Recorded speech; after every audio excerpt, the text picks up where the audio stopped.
My name is Layla. I am 29 years old. Last month, my mother raised a glass of champagne in front of 35 relatives and announced that I was writing an $80,000 check for my sister's Cape Cod wedding. I didn't scream. I didn't throw my drink. I stood up, tapped my glass against hers, and whispered a single word that made my mother go pale, and my sister burst into tears. I said fraud. My father shrank into his chair. He watched me expose them. He said nothing. The room clapped, assuming my quiet response was a joke. But that single word didn't start a war. It ended an illusion I had been financing without even knowing it.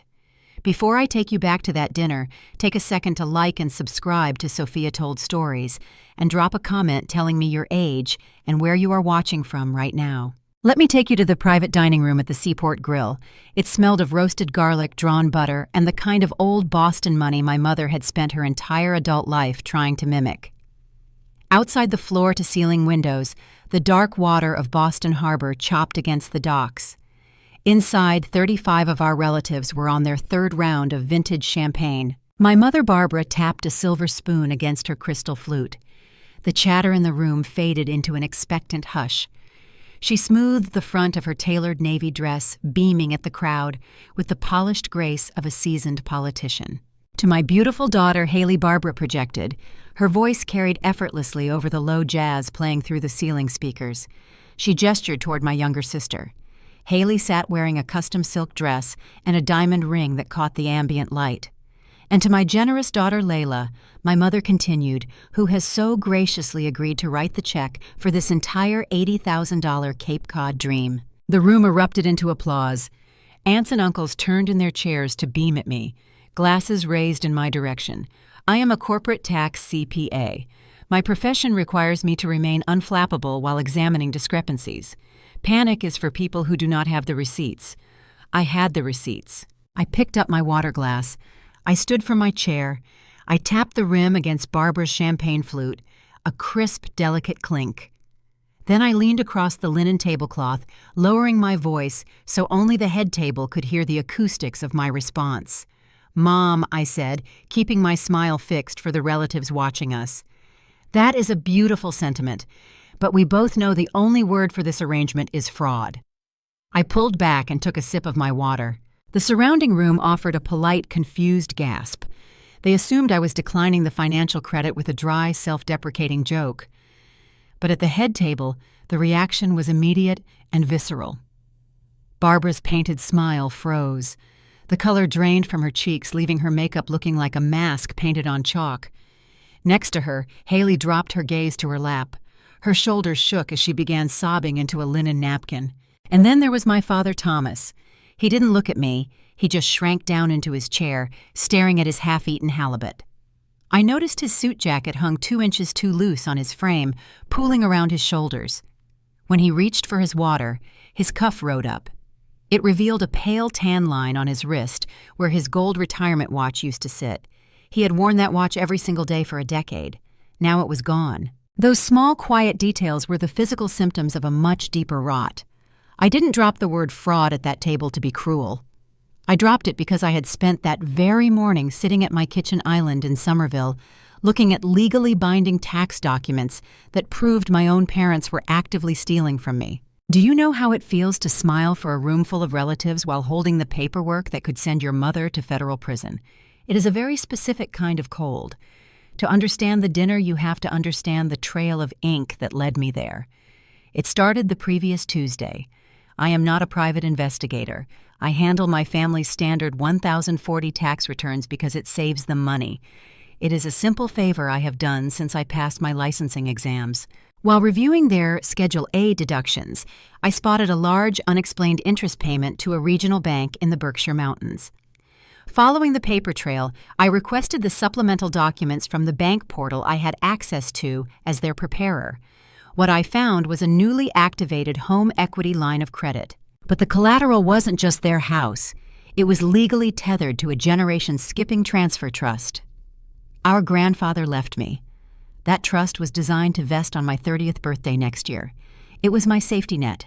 It was my future. I pulled the digital authorization forms. In the bottom right corner of the PDF was an IP address timestamp. I recognized the address immediately. It belonged to the router in my parents' Lexington living room. Someone had forged a hardship distribution consent form. They didn't just forge my signature. They attached a digital notary stamp claiming I was using the funds to buy into my CPA partnership. The wire transfer, however, routed straight to my parents' joint checking account. The obstacle I faced was immense. I could not simply call the bank and freeze the account. Disputing the debt triggers an automatic default investigation. That process locks the credit profile of everyone involved. Right now, my accounting firm is running a rigorous financial background check on me. I am weeks away from buying into the partnership track. A locked credit profile or an active fraud investigation attached to my name means I lose the partnership. Years of 80-hour work weeks would evaporate. So I sat at my kitchen island drinking cold coffee, realizing my parents had trapped me. If I exposed them immediately, I blew up my own career. If I said nothing, I became complicit in their financial crime. That is why I went to the engagement dinner. I needed to see them. I needed to look my mother in the eye and see if she felt any guilt. Instead, she raised a glass and tried to publicly trap me into paying for the very wedding she was already using my stolen trust fund to finance. She thought the social pressure of 35 relatives would force me to smile and nod. She thought I would protect the family image. She underestimated how much I respect a clean ledger. Sitting back down at the table, I watched my mother struggle to regain her composure. She took a sharp breath, pushing her shoulders back for the sake of her sister-in-law sitting 2 chairs down. "Layla is just being modest," Barbara announced to the table, her voice brittle and forced. I didn't correct her again. I didn't need to. The damage at the head table was done. I picked up my fork and cut a piece of my steak, eating it methodically. Haley was still crying softly into her napkin. Thomas was still staring at his fish. I knew the real fight was not going to happen in this restaurant. The real fight was going to happen in the details, in the fine print, and in the choices I had to make over the next few weeks. My parents had built an $80,000 fantasy on top of a forged document. My job was to dismantle that fantasy without destroying my own life in the process. To truly understand the weight of that dinner, you have to rewind the clock to the previous Tuesday. It was raining in Somerville. I was sitting at my kitchen island with a mug of stale coffee and 2 computer monitors glowing in the dim light of my apartment. I am not a private investigator. I am an accountant. People lie. Numbers do not. Numbers leave a trail like footprints in fresh snow. Every year, I handle my parents' standard tax returns to save them a few $100s in accounting fees. It is a quiet duty I perform out of a lingering sense of familial obligation. My father scans his W-2 forms, and my mother sends over a neat digital folder of charitable donation receipts. They think organizing a folder makes the finances transparent. That Tuesday, I was reconciling their Schedule A itemized deductions. It is tedious work. You look for mortgage interest, property taxes, and medical expenses. As I scrolled down the digital spreadsheet, my cursor stopped on line 8. There was a 6-figure interest payment logged to a regional bank located in the Berkshire Mountains. My parents live in Lexington. Their original mortgage is through a national bank headquartered in Boston. They have no property in the Berkshires. They have no business in the Berkshires. A good accountant feels a discrepancy in their stomach before their brain even processes the error. It is a subtle shift in the room temperature. I opened a new tab on my browser and logged into their banking portal using the credentials my father gave me 5 years ago. I navigated to the External Linked Accounts tab. There, sitting quietly in the ledger, was a newly activated home equity line of credit. The balance drawn was exactly $80,000. I downloaded the loan origination PDF. My eyes scanned the boilerplate legal text until I reached the section detailing the collateral. They had not just leveraged the equity in their Lexington home. The loan was cross-collateralized. It was tied directly to a generation-skipping transfer trust. The air in my apartment felt thin. That trust belonged to me. Our grandfather was a pragmatic man who ran a machine shop in Worcester. He worked with his hands, and he understood the value of a dollar. He also understood my mother. He watched Barbara spend her 20s chasing the validation of high society women in country clubs she could barely afford. When he drafted his estate, he deliberately bypassed his own daughter. He placed the remaining family money into a trust designed to vest on my 30th birthday. He told me it was my safety net. He told me it was the foundation I would need to build a quiet, independent life. I turn 30 next year. I clicked the supplemental documents attached to the loan file. A separate PDF opened on my second monitor. It was titled Hardship Distribution Consent. According to the document, I had formally requested an early withdrawal of the trust principal to cover emergency medical expenses. I stared at the screen. At the bottom of the page was my signature. It was a digital script tracing the exact loop of my cursive letters. Next to it was a digital notary stamp verifying my identity. Someone had forged my name. When you discover a betrayal of this magnitude, your brain tries to offer polite excuses. You tell yourself it is a clerical error. You tell yourself the bank merged two files by mistake. But I work in tax compliance. I know how to read the silent data hidden inside a document. I right-clicked the PDF and opened the file properties to view the metadata. Every digital signature leaves a forensic footprint indicating where and when the document was executed. I scrolled down to the origin IP address. I recognized the sequence of numbers immediately. It was the static IP address assigned to the wireless router in my parents' Lexington living room. My mother had not just taken the money. She had sat at her cherry wood dining table connected to her home network and typed my name into a fraudulent legal document. She hijacked the safety net my grandfather built for me, and she routed the funds directly into her joint checking account to pay for imported lobsters and custom floral arrangements. The logical response is to pick up the phone, call the bank, and report the fraud. You freeze the account. You let the legal system handle the rest. But life is rarely that clean. My mother knew exactly what she was doing when she chose this specific month to steal from me. I am an associate at a top-tier accounting firm in Boston. For the past 6 years, I have worked 80-hour weeks, sacrificing weekends and holidays to climb the corporate ladder. Next month, the senior partners are voting on my elevation to a full equity partner. It is the defining moment of my career. Buying into a partnership track requires pristine financial standing. The firm acts as a fiduciary for multinational corporations. They cannot have a partner with compromised credit or pending litigation. Right now, the firm is conducting a rigorous financial background check on my entire profile. If I call that regional bank in the Berkshires and dispute the $80,000 debt, it triggers an automatic default investigation. The bank will immediately lock the trust and freeze the cross-collateralized assets. They will place a fraud alert on my Social Security number. When my firm runs my credit report next week, they will see an active federal financial dispute attached to my name. The senior partners do not care about family drama. They care about liability. A fraud investigation flags me as a liability. They will pause my partnership promotion. Once a promotion is paused in my industry, it is almost never offered again. I was trapped. If I reported the forgery, I blew up my own career and handed the partners a reason to pass me over. If I stayed silent to protect my background check, I became legally complicit in a federal financial crime. My mother had effectively taken my career hostage to fund my sister's wedding. I stood up from the kitchen island and walked to the window. The rain was hitting the glass in heavy rhythmic sheets. I looked out over the wet streets of Somerville. The anger sitting in my chest was cold and calculating. I realized the $80,000 wedding was not a celebration. It was a crime scene. For the first 48 hours after that Tuesday, I directed all my silent rage at Haley. I scrolled through my sister's social media feeds, viewing the endless stream of bridal content.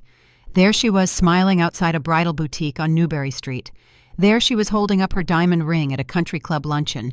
It was easy to view her as the greedy antagonist driving our family into ruin.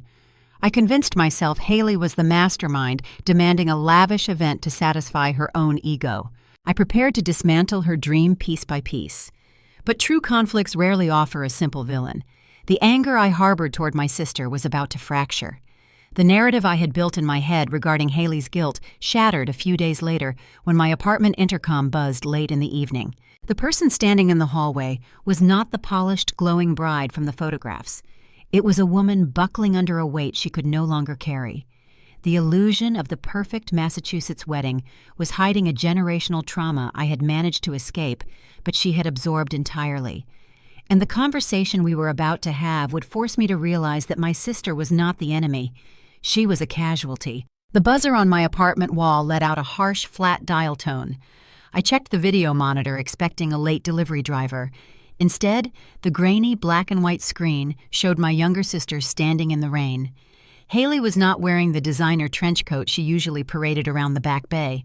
She wore a faded gray hoodie pulled tight across her chest. Her mascara was running down her cheeks in dark, jagged lines. I pressed the unlock button and waited by my door. For the previous 3 days, I had fed a quiet, bitter anger directed squarely at her. It was easy to cast Haley as the villain in this financial disaster. At our recent family gatherings, she had played the role of the entitled bride with award-winning precision. She talked over our aunts to brag about her custom Vera Wang gown fittings. She spent entire dinners flashing a flawless 2-carat engagement ring under the dining room chandelier.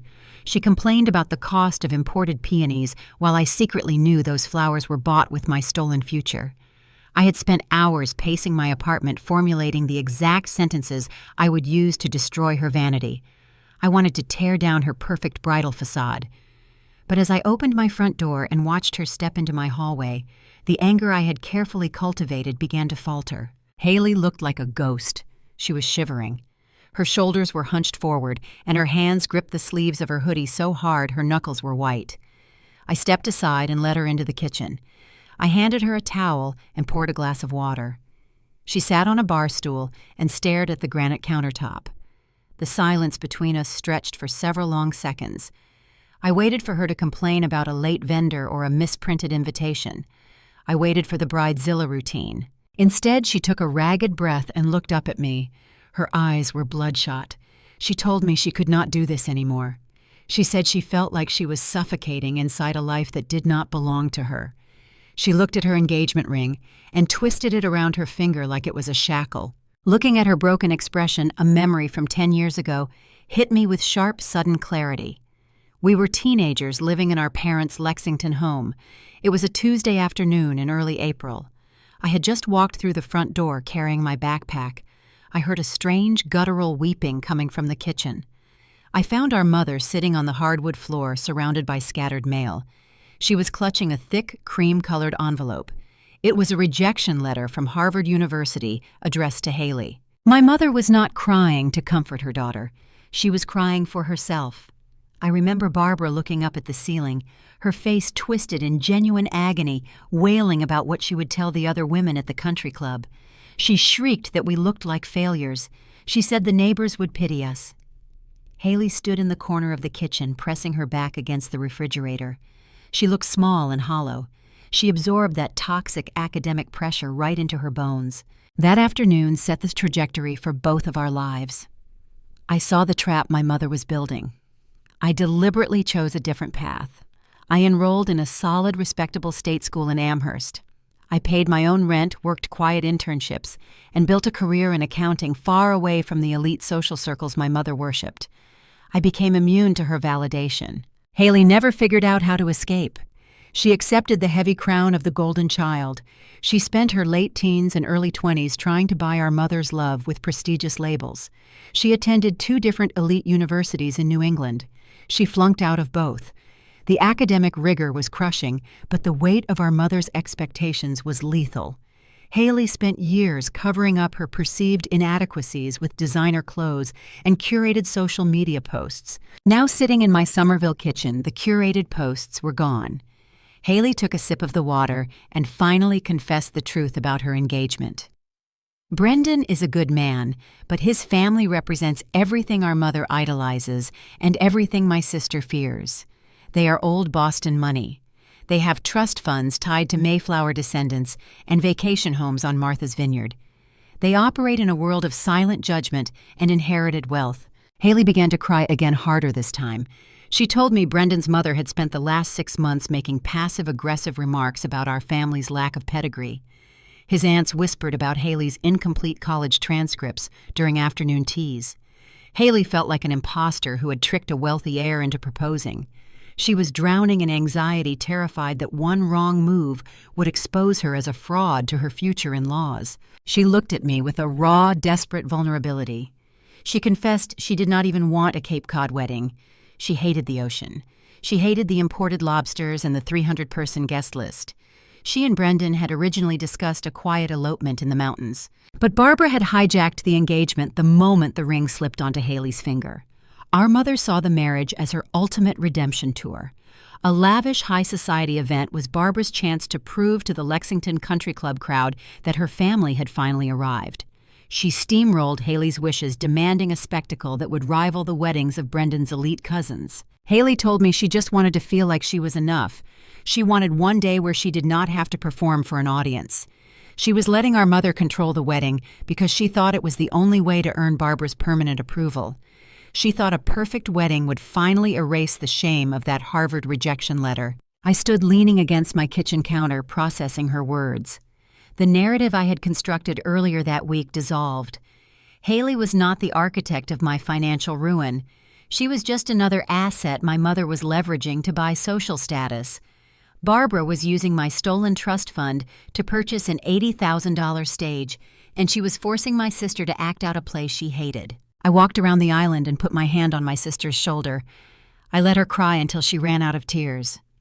I did not tell her about the forged documents or the stolen trust fund that night. I could not hand a drowning woman an anchor.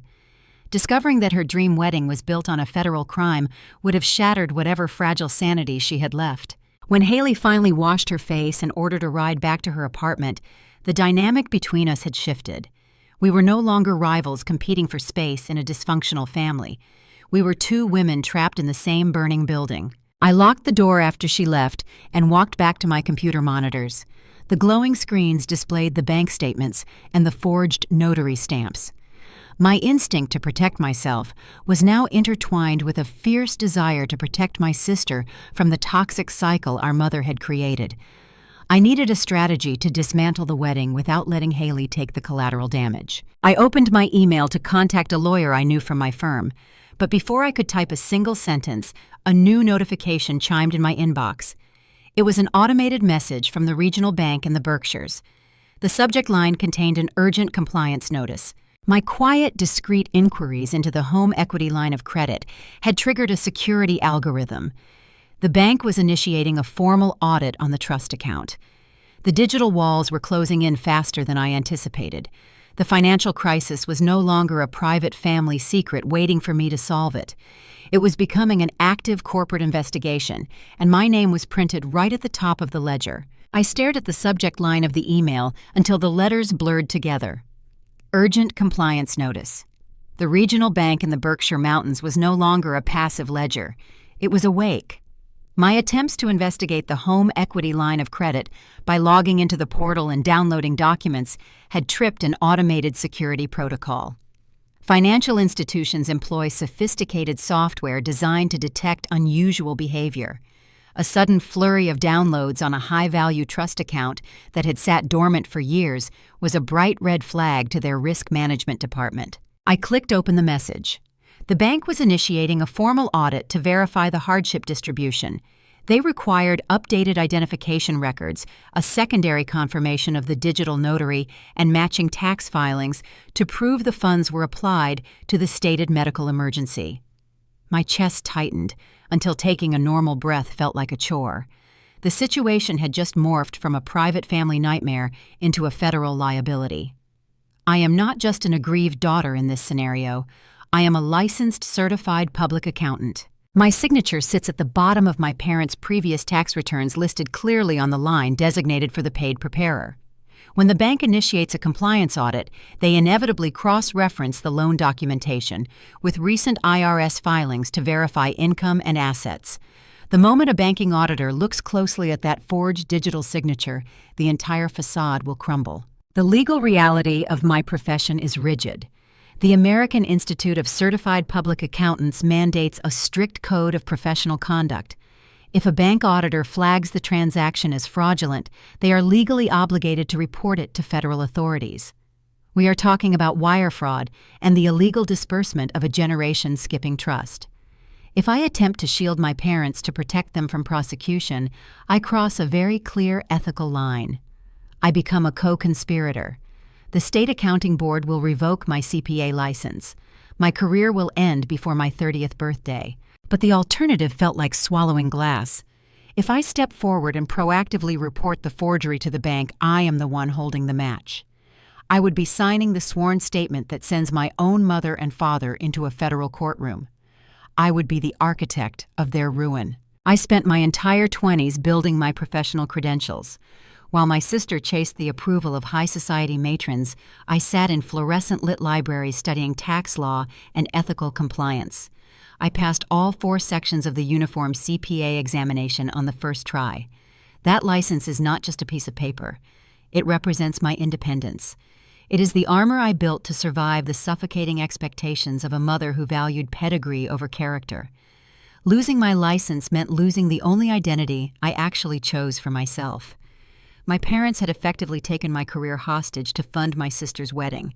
The next morning I had to drive out to a client site in Worcester. I barely slept. I drank 3 cups of black coffee and walked out into a brutal New England sleet storm. The Massachusetts Turnpike was a gray, slick expanse of asphalt. I gripped the steering wheel of my sedan, navigating the heavy morning traffic while icy rain pelted the windshield. The rhythmic thud of the windshield wipers sounded like a ticking clock. The bank had given a 10-day window to provide the requested audit compliance documents. 10 days to decide if I should destroy my hard-earned career or destroy my family. The tension I had carried since the engagement dinner finally breached its container. I could not maintain the calm, calculating persona I used to navigate corporate boardrooms. The emotional weight of the betrayal collided with the stark terror of losing my livelihood.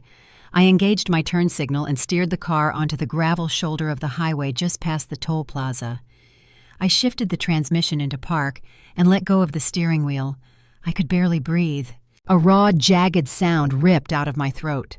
It was not a quiet, dignified cry. I hit the steering wheel with the heel of my hands over and over. I screamed into the empty car until my vocal cords ached and my vision went blurry with tears. I was so angry at my mother for putting me in this impossible position. I was furious at my father for standing by and letting her do it. But beneath the anger was a profound, agonizing grief.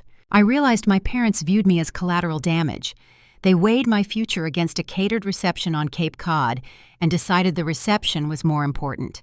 I pounded my fists against the dashboard, weeping for the family I thought I had. I mourned the realization that my loyalty to them was a one-way street. It was an ugly, messy breakdown. My makeup smeared across my face, and my hands shook uncontrollable. There was no clever accounting trick to balance this equation. I was just a daughter sitting on the side of a frozen highway, realizing she had to amputate her own family to survive. I stayed on the shoulder of the turnpike for 20 minutes, watching the commercial trucks roar past in showers of gray slush. The cold air seeping through the windows eventually chilled my skin. Slowly, the chaotic storm of panic began to subside. I turned on the heater and pressed my cold hands against the vents to steady the trembling. I found a tissue in the glove compartment and wiped my face. The raw, emotional purge left behind a cold, hard clarity. I could not run from this. I could not hide behind legal extensions or ignore the bank notices, hoping the problem would vanish. I had to face the source of the rot. I shifted the car back into drive and merged onto the highway. I knew my mother would not surrender easily. She was too heavily invested in the illusion of this wedding. She knew the bank notices would be arriving in her own mail very soon. She would try to corner me before the audit finalized. She needed me to fall in line and sign whatever supplementary documents the bank demanded to make the investigation disappear. I checked my mental calendar when I reached the client parking lot.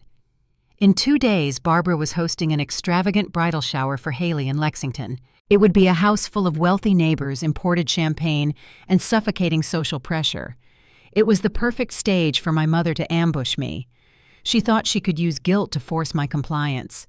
She thought I would fold under the weight of family loyalty just to avoid causing a scene in front of her country club friends. She relied on my quiet nature, assuming I would protect her reputation at the expense of my own life. She was about to find out what happens when you push an accountant past the point of return. The math was no longer working in her favor, and I was preparing to balance the ledger. 2 days later, I pulled my sedan onto the gravel driveway of my childhood home in Lexington. Valets in crisp white shirts were parking luxury SUVs along the manicured lawn. A hired string quartet played classical music on the back patio. The air smelled of expensive floral arrangements and catered appetizers. It was a flawless presentation of New England prosperity.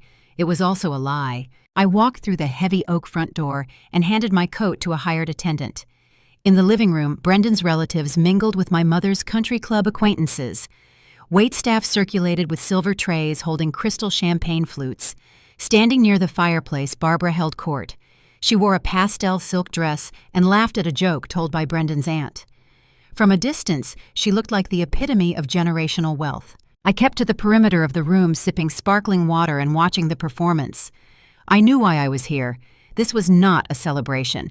This was a hostage negotiation. Barbara knew the bank audit notices were arriving. She knew I had a 10-day window to submit compliance documents. She invited me into a house full of witnesses because she thought the social pressure would break my resolve. After 30 minutes, Barbara excused herself from the wealthy matriarchs.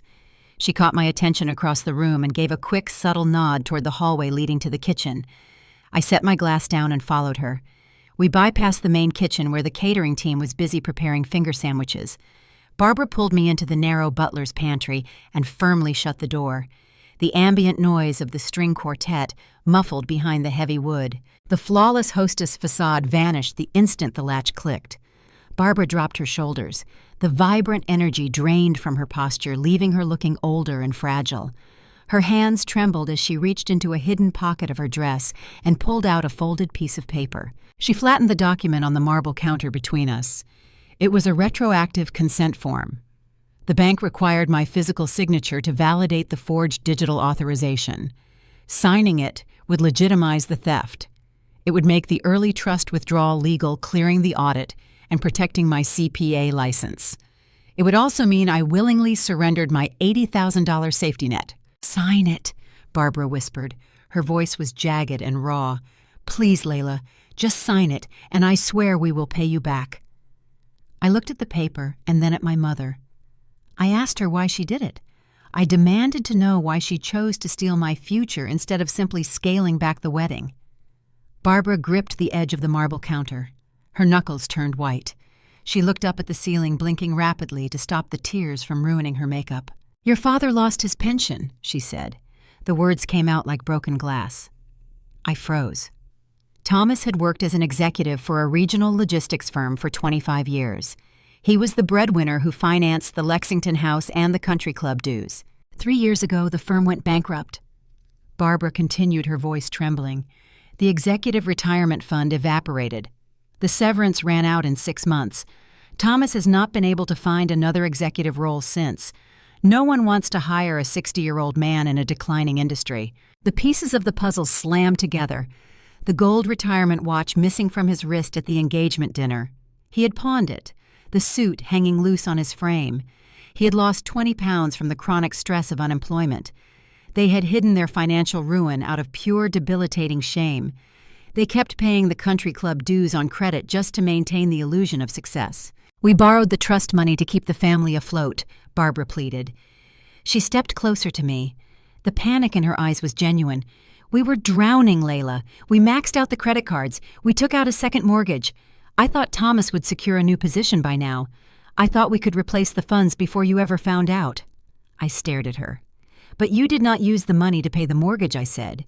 "You used it to book a Cape Cod wedding." Barbara let out a desperate, choked sob. "You do not understand how these people operate," she insisted, referring to Brendan's family. "If Haley brings a cheap backyard wedding to that family, they will look down on her forever. They value pedigree. They value status. If they find out we are broke, they will treat your sister like a charity case. This wedding is her armor. Once she marries Brendan, she is safe. She will have a financial security net Thomas and I can no longer provide. If this wedding falls apart, Haley loses her future." I stood in the narrow pantry listening to the rapid, shallow breaths of the woman who raised me. The anger that had propelled me through the sleet storm 2 days ago began to falter. Barbara was not a cartoon villain. She was a terrified, aging woman trying to patch the holes in a sinking ship. She grew up in a working-class neighborhood in South Boston and spent her entire adult life running from that poverty. The thought of losing everything and dragging her favored daughter down with her had broken her moral compass. "Please," Barbara begged, Tears spilled over her lower lashes. "Do not destroy your father over this. I am asking you to save us." A heavy, suffocating guilt settled over my chest. The logic of tax codes and legal boundaries felt useless in the face of my mother weeping in front of me. She was asking me to set myself on fire to keep the family warm. Have you ever looked at a parent and realized they were just a frightened adult out of options? How do you say no when saying no means turning them over to the authorities? If you have ever felt the crushing weight of family guilt paralyzing your ability to protect yourself, you understand why I hesitated. I reached out and touched the edge of the retroactive consent form. Signing the paper meant I lost the money, but I saved my father from a criminal investigation. It meant Haley got her fairy tale, and my mother avoided social humiliation. I picked up a pen sitting on the counter. The pressure was immense. The desire to simply end the conflict and fix the problem for them was a heavy biological pull. I hovered the tip of the pen over the signature line. Barbara watched my hand holding her breath. Before the ink could touch the paper, my cell phone vibrated in my blazer pocket. A loud, persistent buzz shattered the tense silence in the pantry. I pulled the phone out, expecting an email from my accounting firm regarding the upcoming partnership review. The screen displayed an unknown number with a Cape Cod area code. I ignored it and placed the phone back on the counter. But then a voicemail notification popped up on the lock screen. The transcription software previewed the first few lines of the audio message. I read the text glowing on the glass screen. My blood ran cold. The pen slipped from my fingers and clattered onto the marble counter. The desperation I just witnessed from my mother was only half the story. While she was crying about protecting Haley and saving my father, she was actively hiding a second devastating trap. Barbara had not just forged my name to raid a trust fund. She had taken my identity and weaponized it to secure the rest of the illusion. The financial disaster was no longer contained to a single regional bank in the Berkshires. The creditors were coming, and my name was printed on every single invoice. The automated voicemail transcription glowed bright white against the dark screen of my phone. It read, "This is Martin from Ocean Crest Catering, following up on the overdue second installment for the upcoming wedding reception. As the primary financial guarantor on the contract, we urgently need you to update your billing profile by end of day." I stared at the words. The heavy, suffocating guilt I felt moments ago evaporated. The pity I felt for my weeping mother vanished. I looked up from the screen. Barbara was staring at the phone, her face drained of color. The tears she had just weaponized against me were gone, replaced by a cold, rigid panic. I picked up the phone. I did not ask her for an explanation. I did not give her a chance to construct another lie. I dialed the Cape Cod area code and put the call on speaker. The dial tone echoed loudly in the narrow butler's pantry. Martin answered on the second ring. His voice was polite but carried the distinct professional edge of a vendor chasing unpaid invoices. I introduced myself as Layla and told him there had been a mistake. I explained that I was not the primary guarantor for the wedding and requested that he remove my name from his billing profile. There was a pause on the other end of the line. The sound of shuffling papers came through the speaker. Ms. Layla, Martin said, his tone dropping an octave. "We have a digitally executed master contract here. Your name, your billing address in Somerville, and your social security number were used to secure the credit line for our services. You are legally designated as the sole guarantor. If the upcoming $20,000 installment is not processed by Friday, we will be forced to send the account to collections." I asked him to email me the contract immediately. I ended the call and opened my inbox. A PDF attachment arrived 30 seconds later. I tapped the file to open it.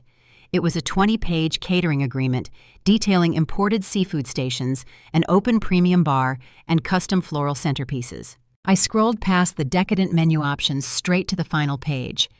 There at the bottom was my full legal name typed into the digital signature block. I expanded the document to view the electronic verification certificate. The digital ink was verified by an IP address. I checked the sequence of numbers against my memory. It was the exact same static IP address assigned to the wireless router sitting in my parents' Lexington living room. The exact same timestamp sequence that had authorized the fraudulent trust withdrawal. The $80,000 my mother had drained from the Generation Skipping Transfer Trust had not been enough. She had used those funds to secure the venue and buy the dress. But weddings of this magnitude require staged payments. When the stolen cash ran out, my parents had zero liquid assets remaining.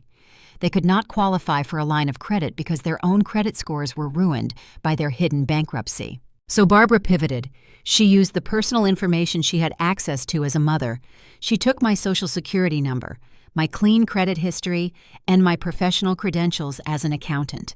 She used my identity to guarantee the remaining $45,000 in vendor contracts. My mother had not just borrowed from my future. She had chained me to a sinking ship. I looked at Barbara. She had backed away from the marble counter, pressing herself against the pantry shelves. She looked like a trapped animal. "You used my Social Security number," I said. My voice was dangerously quiet. I did not yell. The anger sitting in my chest was too dense for screaming. Barbara squeezed her eyes shut.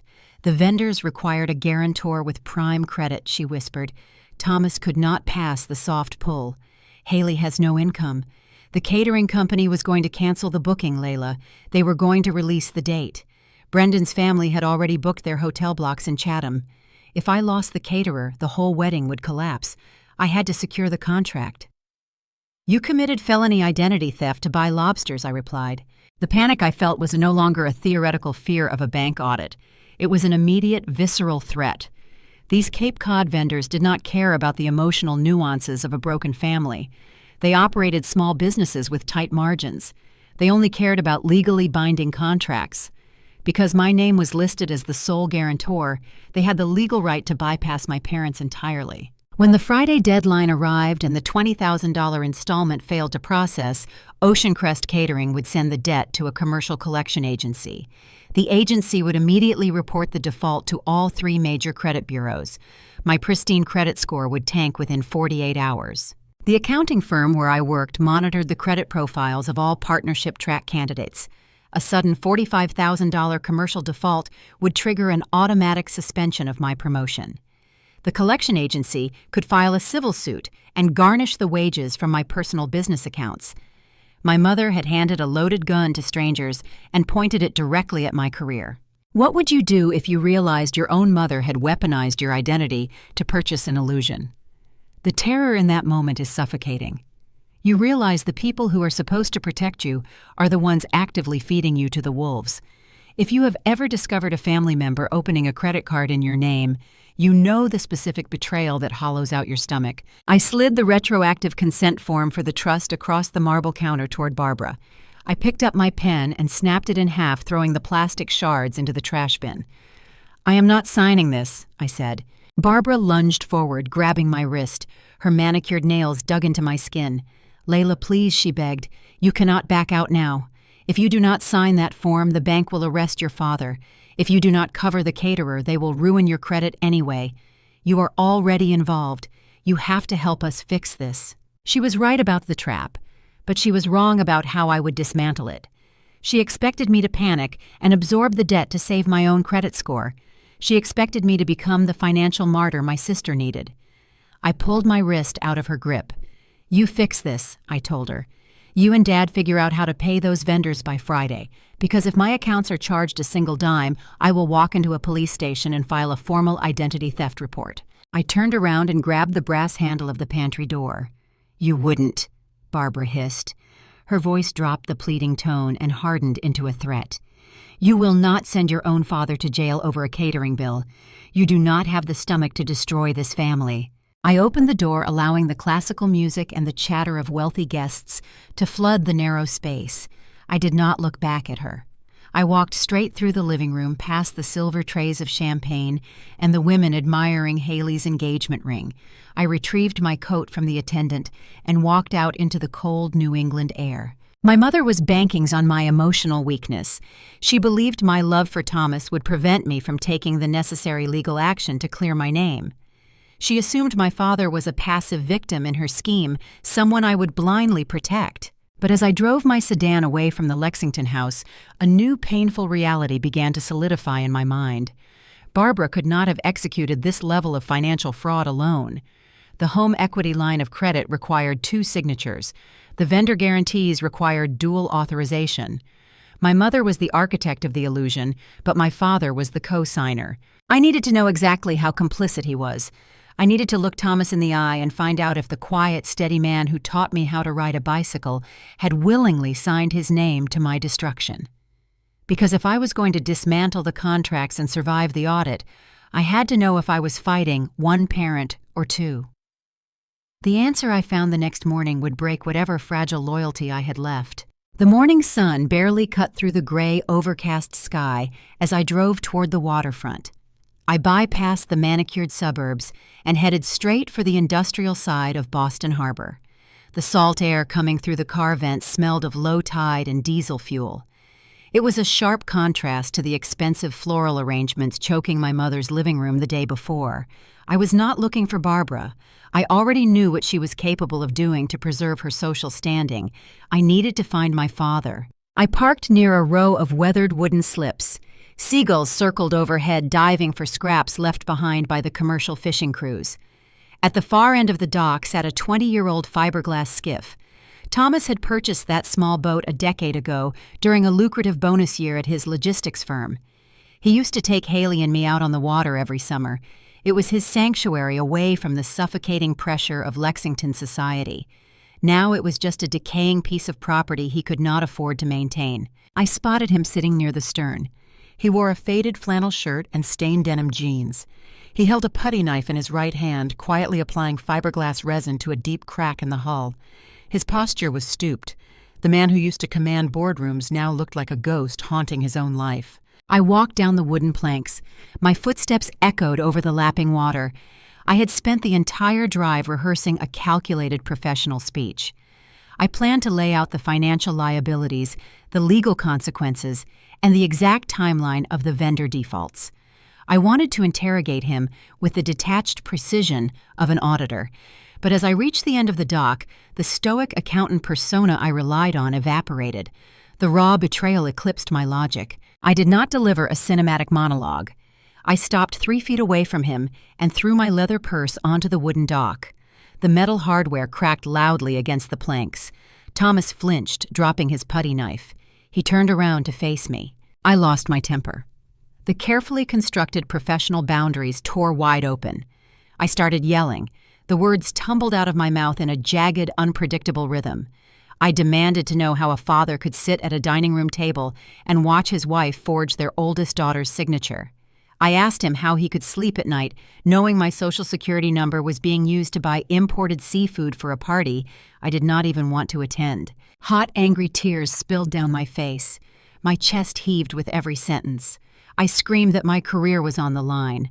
I yelled that the bank was auditing the trust and the caterers were threatening collections. I let him see the messy, unpolished terror his inaction had caused. I wanted him to defend himself. I wanted him to yell back and give me a reason to hate him. Thomas did not raise his voice. He did not offer a polished excuse. He looked at my tear-stained face, and his shoulders collapsed. The hollowed-out shell of the man who raised me seemed to shrink even further under the gray harbor sky. He reached into his pocket and pulled out a rag, wiping the toxic resin from his fingers. His hands were shaking. He looked down at the frayed ropes tying his boat to the cleat. "I signed them," he whispered. His voice was raspy and weak. The wind whipped across the water, carrying his confession. I stood frozen. "Your mother printed the catering contracts and the trust withdrawal forms." Thomas continued, keeping his eyes fixed on the wooden planks. "She told me the vendors were threatening to cancel the date. She said Brendan's family was asking questions about the deposits.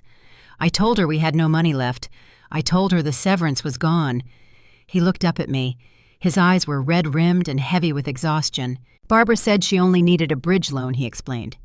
"She said she could leverage the trust and use your credit profile just for a few months. She promised me that you would eventually agree to help us once you understood the stakes. She convinced me that if we just secured the venue, I would find a new executive job before the final payments were due. I thought I would get hired Layla. I had 3 interviews lined up. I thought I could replace the funds and pay off the vendors before you ever saw a single piece of paper." He took a ragged breath. "But the job offers never came. The industry moved on without me. I kept waking up every morning pretending to send out resumes while your mother spent money we did not have. When she put those forged contracts in front of me, I knew it was wrong. But I was so tired of failing. I was so tired of watching my wife panic. I signed my name right next to your forged signature as the secondary guarantor. I authorized the theft. The anger that had fueled my yelling slowly drained away, leaving behind a heavy, agonizing sadness. My father was not an evil mastermind calculating my ruin. He was a broken man who surrendered his integrity because he could no longer bear the shame of his own unemployment. Thomas buried his face in his calloused hands. A harsh sob racked his chest. He stood on the edge of the dock, weeping with the raw, unfiltered grief of a man who realized he had destroyed the one thing he was supposed to protect. "I failed you," he choked out, his voice muffled by his hands. "I failed your mother, and I failed Haley. I am supposed to be the provider. I am supposed to keep you safe. Instead, I let her use you to hide my own ruin. I am so sorry, Layla. I am so sorry." I stood on the dock listening to the gulls and the crying of my father. I wanted to stay furious. I needed to stay cold. The legal path to saving my career required ruthlessness. To clear my name from the vendor contracts and satisfy the bank audit, the correct procedure was simple. I had to walk into the local police precinct, hand them the printed IP logs, and file a formal identity theft report. Filing that report would immediately freeze the collections process. It would shield my credit score and secure my partnership promotion. It was the only logical step for an accountant facing a federal compliance audit. But watching my father weep into his hands, the logic fell apart. Reporting the forgery meant sending the police to arrest the man standing in front of me. It meant watching Thomas sit in a courtroom facing felony fraud charges. It meant stripping away the last remaining shreds of his dignity and putting him behind bars. The emotional messiness of the situation tangled around my ankles. My strict adherence to rules and regulations felt inadequate. I could not destroy a broken, remorseful old man to save my own credit score. My resolve to be cold and calculating shattered on that wooden dock. I realized I could not use the nuclear option. The police report was off the table. I picked up my purse from the wooden planks and brushed the dirt off the leather. I looked at Thomas. He was still crying, unable to meet my gaze. I did not offer him forgiveness. Forgiveness was a luxury we could not afford right now. I told him to go home and wait. I told him not to sign another document or answer another phone call from a vendor. I walked back to my car with a heavy, sinking realization. By taking the police report off the table, I was choosing to fight the vendors and the bank audit on my own. I was carrying the $45,000 liability back onto my own shoulders. I needed a legal strategy that could extract my name from those contracts without initiating a criminal investigation against my parents. I needed a loophole. I sat in the driver's seat of my sedan and started the engine. The heater blasted warm air against my cold hands. I knew navigating this level of financial fraud without police intervention was going to require specialized legal armor. I could not outsmart the catering companies and the bank auditors using accounting spreadsheets alone. Furthermore, I could not dismantle this wedding while my sister remained in the dark. Haley was still operating under the assumption that the Cape Cod spectacle was a legitimate event. She was still holding her breath, terrified of disappointing our mother.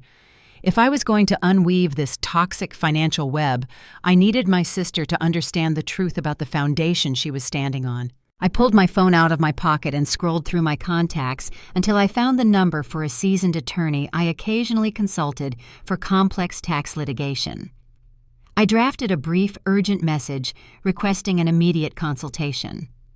Then I opened a new text thread with Haley. I told her we needed to meet in Somerville as soon as possible. The truth about the $80,000 illusion was going to break her heart, but it was the only way to set us both free. Haley arrived at my Somerville apartment 2 hours after I sent the text message.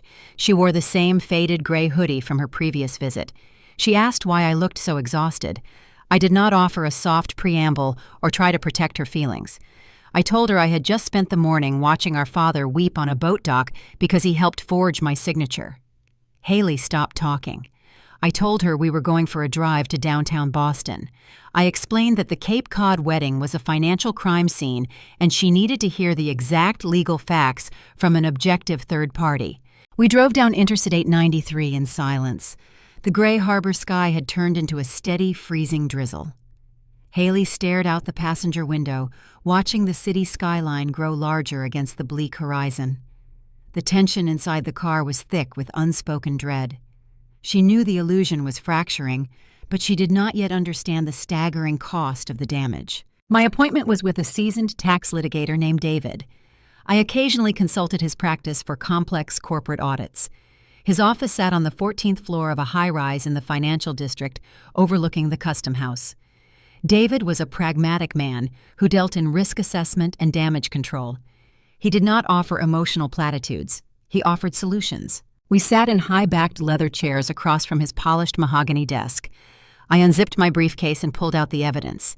I slid the home equity line of credit paperwork, the forged catering contracts, and the printed IP logs across the dark wood surface. David adjusted his glasses and began to read the fine print. I watched my sister process the physical documents. She stared at the signature line on the loan origination form. For the first few minutes, she retreated into denial. She shook her head, whispering that Barbara would never orchestrate something this reckless. She argued that there had to be a misunderstanding with the digital routing or the banking software. But as David laid out the IP timestamps and explained the mechanics of the cross-collateralized trust fund, the denial fractured into panic. Haley picked up the 20-page catering agreement. She read the itemized lists identifying the imported lobsters, the custom floral arches, and the premium bar service she had been forced to select to appease our mother. She realized every single champagne toast and linen napkin was purchased with my stolen future.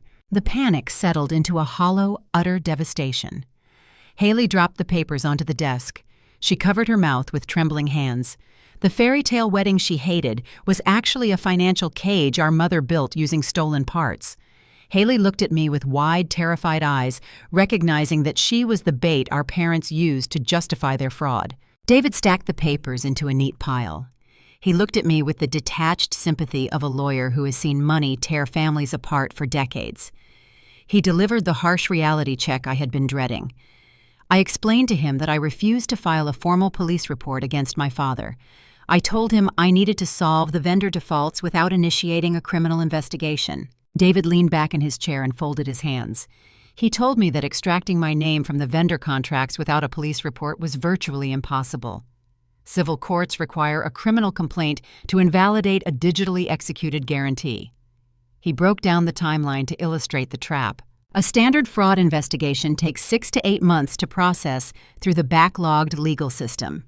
The Cape Cod wedding was scheduled to happen in 60 days, long before a judge could issue a stay or a police detective could verify the IP addresses the catering company would demand their next installment.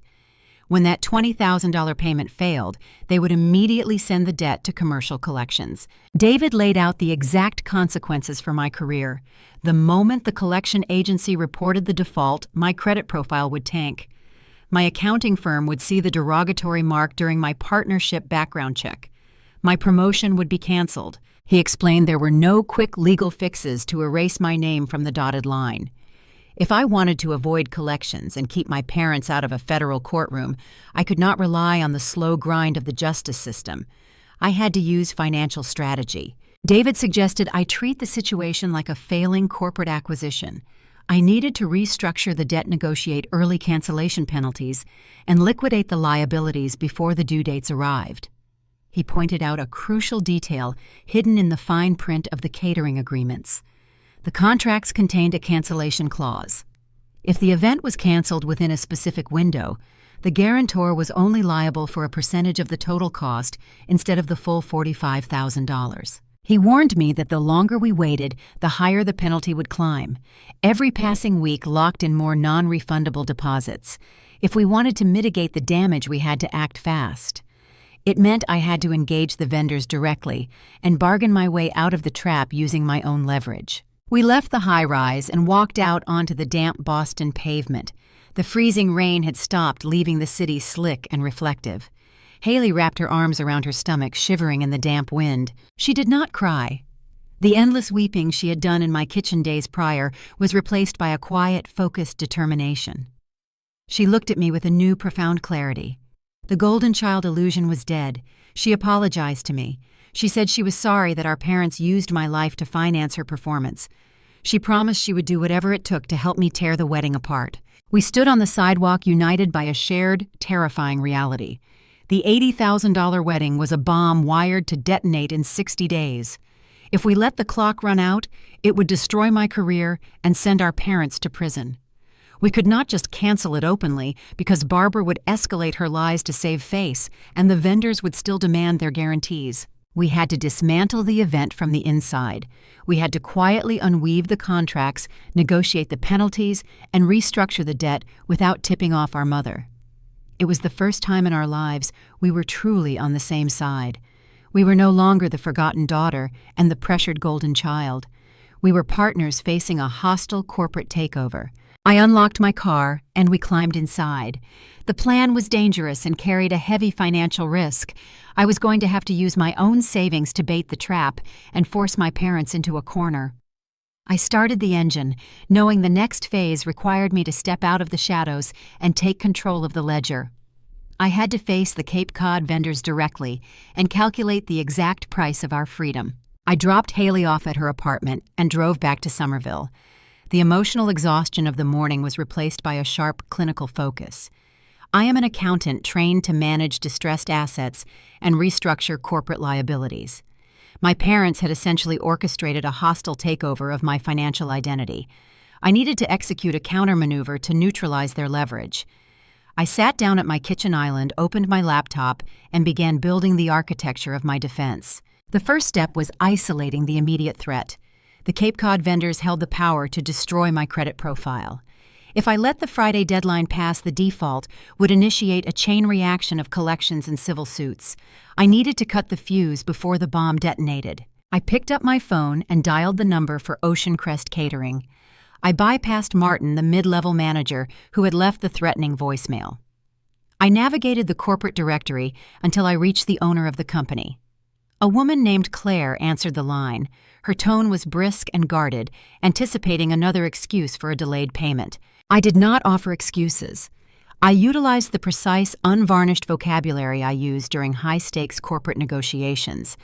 I informed Claire that the upcoming $80,000 wedding was experiencing severe structural financing issues.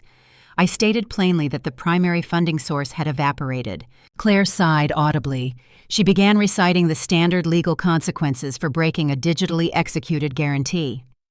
She reminded me that my signature legally bound me to the full $45,000 remaining balance. I stopped her mid-sentence. I told her I was fully aware of the digital signatures. I also informed her that I possessed certified IP logs, proving those signatures were executed from a residential router in Lexington while I was physically sitting in my accounting office in Boston. I let the silence hang over the phone line, allowing her to calculate the implications. I did not threaten to call the police. I simply explained the reality of civil litigation. If she pursued me for the $45,000, I would challenge the contract in court based on identity theft. The litigation would drag on for 2 years. Her catering company would spend thousands in legal fees trying to collect on a forged document. She would eventually lose the case and collect nothing. Or I offered shifting to a more collaborative tone. We can execute a cancellation penalty right now. You release the date. You keep the initial deposits. My parents already paid using the stolen trust money. We calculate a flat non-refundable penalty fee to cover your administrative losses, and you draft a clean release of liability freeing me from the forged guarantee. Claire was a pragmatic business owner. She recognized a losing battle when she saw one. She preferred a guaranteed partial payment over a protracted legal fight against a corporate accountant. We spent the next 40 minutes hammering out the details. I aggressively pushed back against her itemized cancellation fees, stripping away the artificial markups for the imported seafood and premium alcohol. By the time we concluded the negotiation, I had managed to reduce the staggering $45,000 liability down to a flat $12,000 penalty. I secured the same reduction agreements with the florist and the venue coordinator using the exact same strategy. The crippling vendor debt was neutralized. However, I refused to absorb the $12,000 penalty. I have spent my entire adult life watching my mother force other people to pay for her mistakes. I was not going to be the financial martyr who bailed out her social ambitions. I had mitigated the disaster, but the bills still belonged to the architects of the fraud. I drafted a detailed summary of the negotiated penalties and emailed the file to David, my tax litigator. I instructed him to structure a liability transfer. We needed to legally shift the $12,000 debt directly back to Barbara and Thomas. David drafted a watertight promissory note. The document was a masterclass in financial coercion.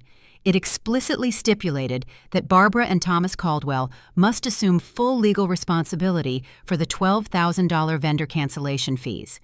Furthermore, the note included a strict amortization schedule requiring them to repay the stolen trust funds directly to me with interest over the next 5 years. I built the paperwork meticulously, ensuring the mathematical logic was undeniable.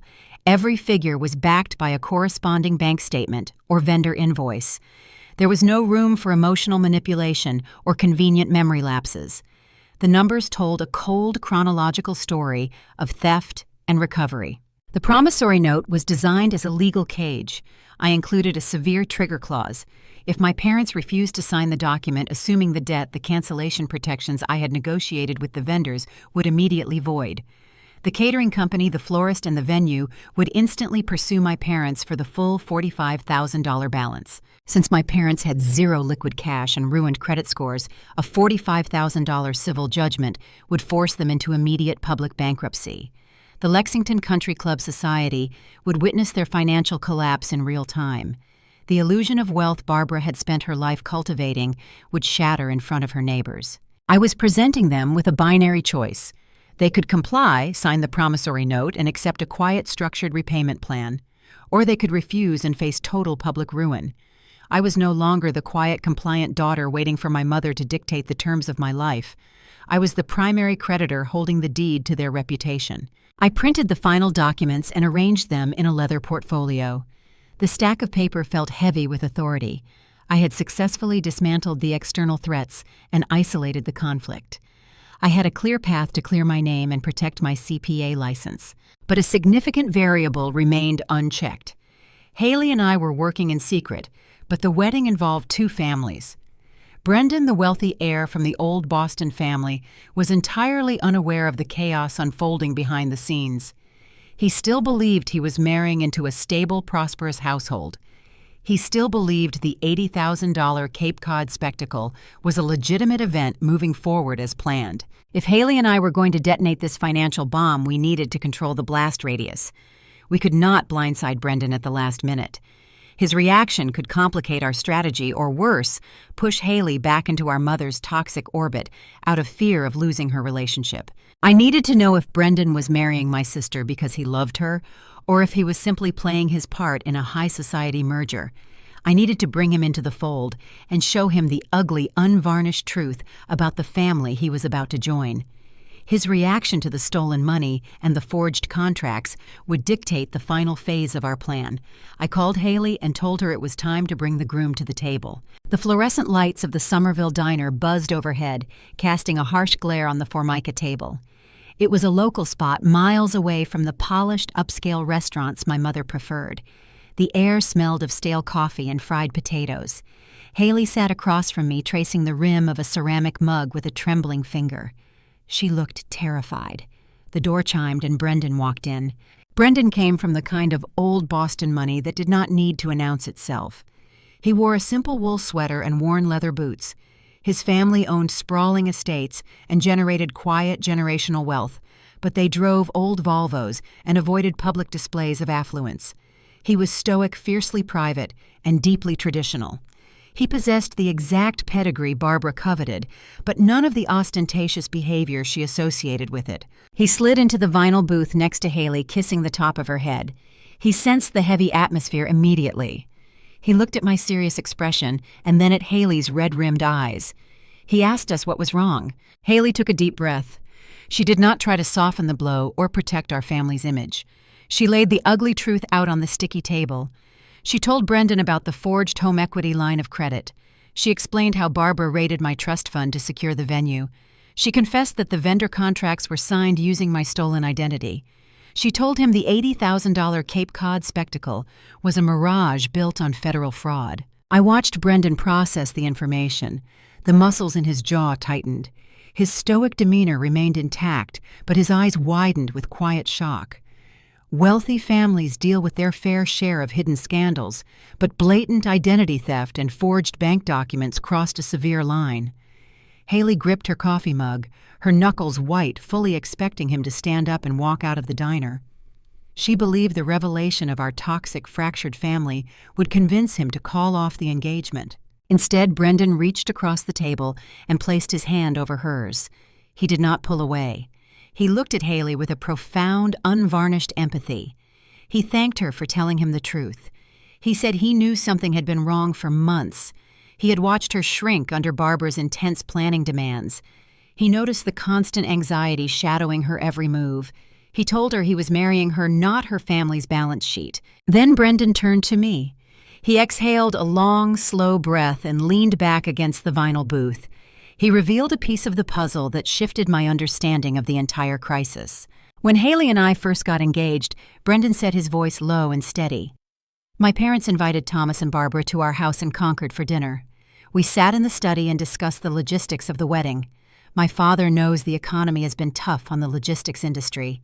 He suspected Thomas might be facing financial headwinds, even though Thomas never admitted it. Brendan paused, tapping his fingers against the table. My parents offered to host the wedding entirely, he explained. They proposed a modest, elegant ceremony at our family cabin in the Berkshire mountains. They offered to cover all the expenses for a private catered weekend. They wanted to relieve the financial burden so Haley could just enjoy being a bride. I stared at him, the realization hitting me like a physical blow. Barbara refused the money, I stated, recognizing the pattern of her toxic pride. Brendan nodded. She was highly offended by the offer. She stood up in my parents' study and delivered a lengthy speech about tradition. She insisted the bride's family must host the event. She claimed the Caldwells were more than capable of throwing an extravagant affair that would honor our family's social standing. She told my mother that accepting charity would be humiliating. She essentially demanded the massive Cape Cod spectacle just to prove she belonged in the same room as my parents. The scope of my mother's delusion expanded in my mind. The $80,000 fraud was not born out of necessity. It was not a desperate scramble to give her daughter a normal wedding. Barbara had a free, elegant alternative handed to her on a silver platter. Brendan's family offered a generous, graceful exit from the financial pressure. But Barbara rejected the lifeline because a private cabin in the Berkshires did not offer an audience. An elegant family gathering would not generate the glossy photographs she needed to impress the women at her country club. She chose to steal my trust fund, forge my identity, and risk a federal investigation solely to protect her own fragile ego. Her toxic pride was the singular engine driving this impending catastrophe. Haley sat beside Brendan, tears streaming down her face. She realized our mother had jeopardized her future marriage just to win an imaginary status competition. The final remaining shreds of Haley's loyalty to Barbara dissolved in that diner booth. Brendan looked at his fiancée, wiping a tear from her cheek. We are not doing the Cape Cod wedding, he said firmly. I do not care about the venue or the guest list. I just want to marry you. If your mother wants a circus, she can pay for it herself. We are going to elope. He offered a concrete alternative. He suggested they take a small group of friends up to the cabin in the Berkshires next week. They could hire a local officiant, order some good food, and exchange vows without the suffocating pressure of an audience. He removed the final emotional obstacle standing in our way. Haley did not have to choose between exposing our mother and losing her groom. Brendan was offering her a clean escape hatch. Haley agreed immediately. The relief washing over her face was palpable. She looked lighter, as if a physical weight had been lifted off her chest. We sat in the diner for another hour, finalizing the strategy. I briefed Brendan on the legal trap I had constructed. I explained the cancellation penalties, the promissory note, and the liability transfer I planned to present to my parents. Brendan fully supported the aggressive financial maneuver. He agreed that Barbara and Thomas needed to face the harsh mathematical consequences of their choices. I paid the diner check and we walked out into the cool evening air. The alliance was complete. I had the legal documents drafted and verified. I had successfully neutralized the vendor threats and secured a structured repayment plan. Most importantly, I had the groom firmly on our side, ensuring Haley's future remained intact. We held the complete upper hand. The lavish $80,000 wedding was officially a ghost. But Barbara did not know that yet. My mother was still operating under the assumption that her grand illusion was proceeding exactly as planned. She still believed she held all the leverage. She thought her forged documents were secure and her country club status was guaranteed. She was about to invite me back into the epicenter of her fantasy, and I was preparing to walk through her front door, carrying a leather briefcase filled with the heavy, undeniable weight of reality. The stage was set for a final reckoning, and the audience she desperately craved was going to witness the collapse of her empire. The invitation arrived via a group text message on Thursday morning. Barbara summoned everyone to the Lexington house for what she called the final planning summit. She requested the presence of the wedding planner, Brendan, his parents, Haley, and me. She framed it as a celebratory evening to finalize the seating charts and select the specific linen weaves for the reception tables. I read the message while sitting at my desk in Boston. I replied that I would be there. When I pulled into my parents' driveway that evening, the autumn air was crisp and biting. The house looked exactly as it always did. The manicured hedges bordered the brick walkway. The porch lights cast a warm, inviting glow against the colonial facade. From the street, it was the picture of suburban stability. I turned off my engine and sat in the quiet car for a long moment. Resting on the passenger seat was my leather briefcase. Inside that bag were the signed vendor cancellation receipts, the finalized promissory note, and the liability transfer documents drafted by my attorney. The paperwork was organized into neat individual folders. I picked up the briefcase. It felt heavier than usual. The leather handle dug into my palm as I walked up the brick path. I unlocked the front door and stepped into the foyer. The house smelled of expensive cedar candles and roasting tenderloin. Laughter drifted from the formal dining room. I hung my coat in the hall closet and walked toward the voices. The scene in the dining room was staged with theatrical precision. Barbara had brought out the good crystal and the sterling silver serving trays. She stood at the head of the long mahogany table, pouring a vintage sparkling wine into fluted glasses. Brendan sat next to Haley on one side. His parents, James and Catherine, sat opposite them. The wedding planner, a brisk woman named Sylvia, occupied the far end of the table. Her space was covered in glossy brochures, fabric swatches, and oversized floor plans, mapping out a venue that I had legally voided 3 days ago. Thomas sat quietly in the corner nursing a glass of bourbon. He did not look up when I entered the room. Barbara spotted me, and her smile stretched wide. "Layla is here," she announced to the room, gesturing for me to take the empty chair next to Catherine. "Now we can finalize the arrangements. We could not do this without our financial guardian angel." I took my seat and placed my briefcase on the floor right next to my ankle. The dramatic irony in the room was thick enough to choke on. I sat quietly watching my mother play the role of the affluent matriarch. She handed a crystal flute to Catherine, chatting breezily about the logistical challenges of hosting 300 guests on the Cape. Catherine offered a polite, tight-lipped smile. Brendan's parents came from a world where discussing money was considered crude. They sat with quiet dignity, enduring Barbara's relentless boasting. They already knew Barbara had rejected their offer to host a modest, elegant wedding in the mountains. They were watching a woman overcompensate. Sylvia, the wedding planner, leaned forward and unrolled a glossy diagram. "This is the layout for the cocktail hour," she explained, tapping a manicured finger on the paper. "We have positioned the raw bar near the terrace to give the guests a view of the ocean while they eat." Barbara clapped her hands together. "The raw bar is going to be spectacular," she told James and Catherine. "We secured 50 imported Atlantic lobsters. I insisted on the best catering tier. The seafood alone is a fortune, but Haley deserves an opulent presentation. We want your extended family to experience true New England hospitality." My stomach tied itself into a cold, hard knot. I looked down at the floor where my briefcase rested against my shoe. Inside the front pocket was a signed PDF from Claire at Ocean Crest Catering. The document clearly stated that the imported lobster order was officially canceled. The raw bar did not exist. The caterer had released the date. Barbara was bragging about a luxurious seafood display that was currently reduced to a $12,000 penalty fee written in my legal files. Sylvia pulled out another folder. Now regarding the floral arrangements, she said, sliding a series of photographs across the wood. The florist confirmed they can source the white orchids for the custom floral arches framing the altar. It will require a secondary shipping fee due to the season, but it will create a breathtaking aesthetic. It is worth every penny, Barbara interjected, waving her hand dismissively at the mention of the fee. The arches will frame the photographs beautifully. I told the florist not to compromise on the volume. I took a slow sip of my water. I possessed the voided contract for those exact white orchids. I had personally negotiated the florist down to a minor administrative cancellation charge just 48 hours prior. There were no arches, there were no orchids, there was no venue. I glanced across the table at Haley. She sat frozen, gripping her water glass with both hands. She looked terrified. Brendan rested his hand on her knee beneath the table, offering a silent anchor. He met my eyes for a fraction of a second. His expression was stoic, but I could see the quiet astonishment in his posture. He was witnessing the sheer magnitude of my mother's delusion in real time. He watched Barbara serve expensive wine and brag about non-existent luxury, knowing she had stolen my identity to finance the lies. I did not feel a sense of triumphant superiority. This was not a victory lap.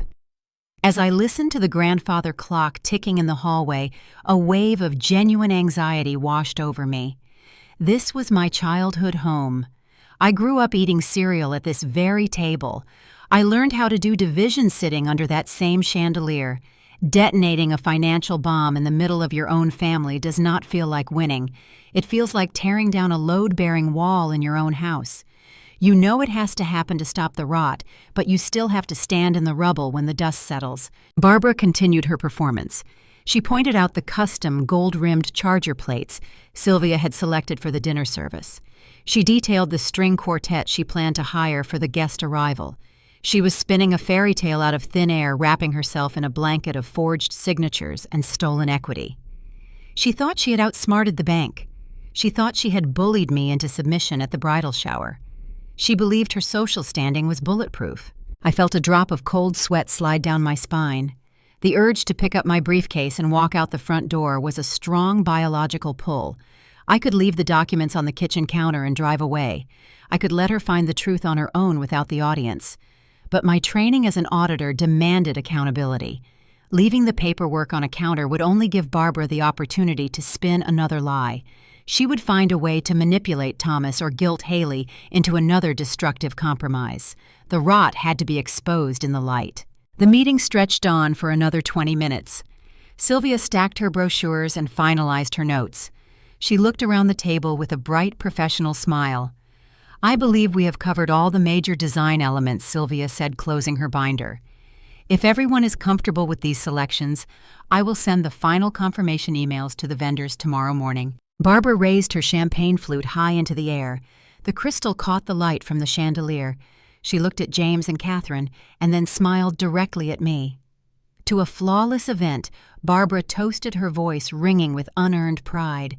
To family and to a day none of us will ever forget. The room waited for the clink of the glasses. Brendan did not raise his drink. Haley stared down at her lap. Thomas remained silent in his corner. I reached down and placed my hand on the brass latch of my leather briefcase. The metal was cool against my skin. The performance was over. The audience was seated. It was time to show them the math. I did not raise my glass. I left my water untouched on the linen tablecloth. Barbara stood at the head of the table, holding her crystal flute in the air, waiting for the room to join her toast. The silence in the dining room stretched for a few heavy, agonizing seconds. The cheerful facade began to crack. Catherine lowered her glass, returning it to the table with a soft clink. James crossed his arms over his chest. Barbara's smile faltered. She looked at me, her eyes narrowing in confusion. "Layla?" She prompted, her voice tight with forced brightness. "We are toasting your sister." I kept my hands resting flat on the polished mahogany table. I looked directly at my mother. Before I opened my briefcase to discuss the vendor arrangements, I said, my voice steady and low, "We need to clarify the accounting of the trust withdrawal." Barbara's posture went rigid. The glass in her hand trembled slightly, spilling a drop of champagne onto the table runner. She shot a panicked glance toward James and Catherine, attempting to gauge their reaction to the word trust. "This is not the time for financial bookkeeping," Layla Barbara hissed, maintaining her wide, artificial smile. We are celebrating with our guests. It is exactly the time, I replied. I did not raise my voice, but the authority in my tone cut through the ambient noise of the room. Sylvia, the wedding planner, shifted uncomfortably in her chair, sensing the sudden hostility. Thomas gripped his glass of bourbon, staring at the floorboards. As a corporate auditor, I am trained to follow every dollar to its final destination. When a ledger does not balance it, indicates a secondary problem hidden beneath the primary issue. The numbers surrounding this $80,000 event had bothered me for weeks. The math never fully aligned. I looked at Haley, who was watching me with wide, apprehensive eyes. The forged vendor contracts for the caterer, the florist, and the venue coordinator totaled $45,000. Even accounting for initial deposits and administrative fees, the wedding expenses did not consume the entire $80,000 home equity line of credit my parents had illegally secured against my grandfather's trust. There was a massive discrepancy sitting on the ledger. $35,000 was unaccounted for. Earlier that week, I had spent an evening meticulously cross-referencing the bank statements retrieved during my initial investigation. I tracked the routing numbers attached to the wire transfers. I assumed my parents had hidden the remaining cash in a separate savings account to cover future mortgage payments or basic living expenses after my father lost his pension. I expected to find a desperate survival fund. What I found was far more sickening. The missing $35,000 did not go into a savings account. It was not used to pay the property taxes on the Lexington house or cover the utility bills. The funds were routed directly to two major credit card companies. I accessed the payment histories tied to those specific routing numbers. The statements detailed a long, reckless timeline of expenditures. The charges were not for groceries or medical bills. They were itemized transactions for high-end department stores located in the Back Bay. There were recurring monthly charges for the Lexington Country Club membership dues. There were charges for private tennis lessons and expensive salon appointments. Barbara had not just maxed out the credit cards trying to survive after Thomas lost his job. She had actively continued spending money at an alarming rate solely to maintain her affluent lifestyle. She refused to let the other women at the country club suspect her husband was unemployed. She kept buying designer clothes and hosting expensive luncheons on credit, building a mountain of unsecured debt behind her husband's back. When the credit card companies threatened to cancel her accounts and file judgments against her, Barbara panicked. She needed a massive cash injection to wipe out the debt and avoid social humiliation. But she could not access a traditional loan without Thomas discovering the extent of her reckless spending. She needed a socially acceptable cover story to justify rating a high-value asset. She needed an excuse to forge the signatures and secure the home equity line of credit against my trust fund. The $80,000 Cape Cod wedding was that cover story. Barbara used the wedding as a shield. She convinced Thomas that the high society event was necessary to secure Haley's future with Brendan's wealthy family. She used my sister's vulnerability and my father's guilt to manipulate them into authorizing the fraud. But the wedding was never the primary objective. It was just the vehicle Barbara used to execute a financial bailout for herself. She used $45,000 of the stolen money to pay the wedding vendors, keeping the illusion alive long enough to secure the loan. She then quietly funneled the remaining $35,000 to pay off her secret credit card debt. Haley was never the true beneficiary of this crime. My sister was the scapegoat. Barbara had forced Haley to endure the suffocating pressure of a massive wedding planning process solely to disguise her own financial ruin. Armed with this final piece of leverage, I sat at the dining room table, looking at the woman who orchestrated the disaster. Barbara stared back at me, her breathing shallow and fast. She knew I had access to the tax portals. She knew I possessed the skills to trace the wire transfers. "Where did the rest of the money go, Mom?" I asked. The question hung in the air, heavy and dangerous. Barbara set her champagne flute down on the table. The crystal rang sharply against the wood. "I do not know what you are talking about," she replied, her voice wavering. "Every dollar went towards securing this beautiful event for your sister. We spared no expense." I reached down and unlatched the brass locks on my leather briefcase. The metallic clicks echoed in the quiet room. I pulled out a manila folder and set it on the mahogany table. "That is mathematically incorrect," I stated. "The vendor contracts account for $45,000. The line of credit you secured using my forged signature was for $80,000. Thomas looked up from his glass of bourbon, his brow furrowed in confusion. "Barbara told me the venue deposits consumed the entire loan," he said, his voice raspy. I opened the manila folder and extracted the printed credit card statements. I slid the documents across the polished table toward my father. "She lied to you, Dad," I said calmly. $35,000 was wired directly to her personal credit accounts to pay off the country club dues and the department store charges she accumulated after you lost your pension. She did not steal my trust fund just to pay for Haley's wedding. She used my sister's wedding as an excuse to steal my trust fund and bail out her own spending habits. The silence that followed was absolute. The grandfather clock ticking in the hallway sounded like a hammer striking an anvil. Thomas picked up the credit card statements. His eyes scanned the itemized charges. He read the names of the expensive boutiques and the dates of the country club luncheons. The dates corresponded to the exact months he had been sitting in his home office, desperately sending out resumes trying to save their home from foreclosure. He realized his wife had continued bleeding their finances dry while he was suffocating under the weight of his unemployment. Thomas looked at Barbara. The expression on his face shifted from broken shame to a cold, terrifying anger. "You let me believe this was for our daughter," he whispered. "You made me forge my own child's signature because you said we had no other way to protect Haley's future." Barbara shrank away from him. "Thomas, please," she pleaded, her voice thin and desperate. "I had to maintain our image.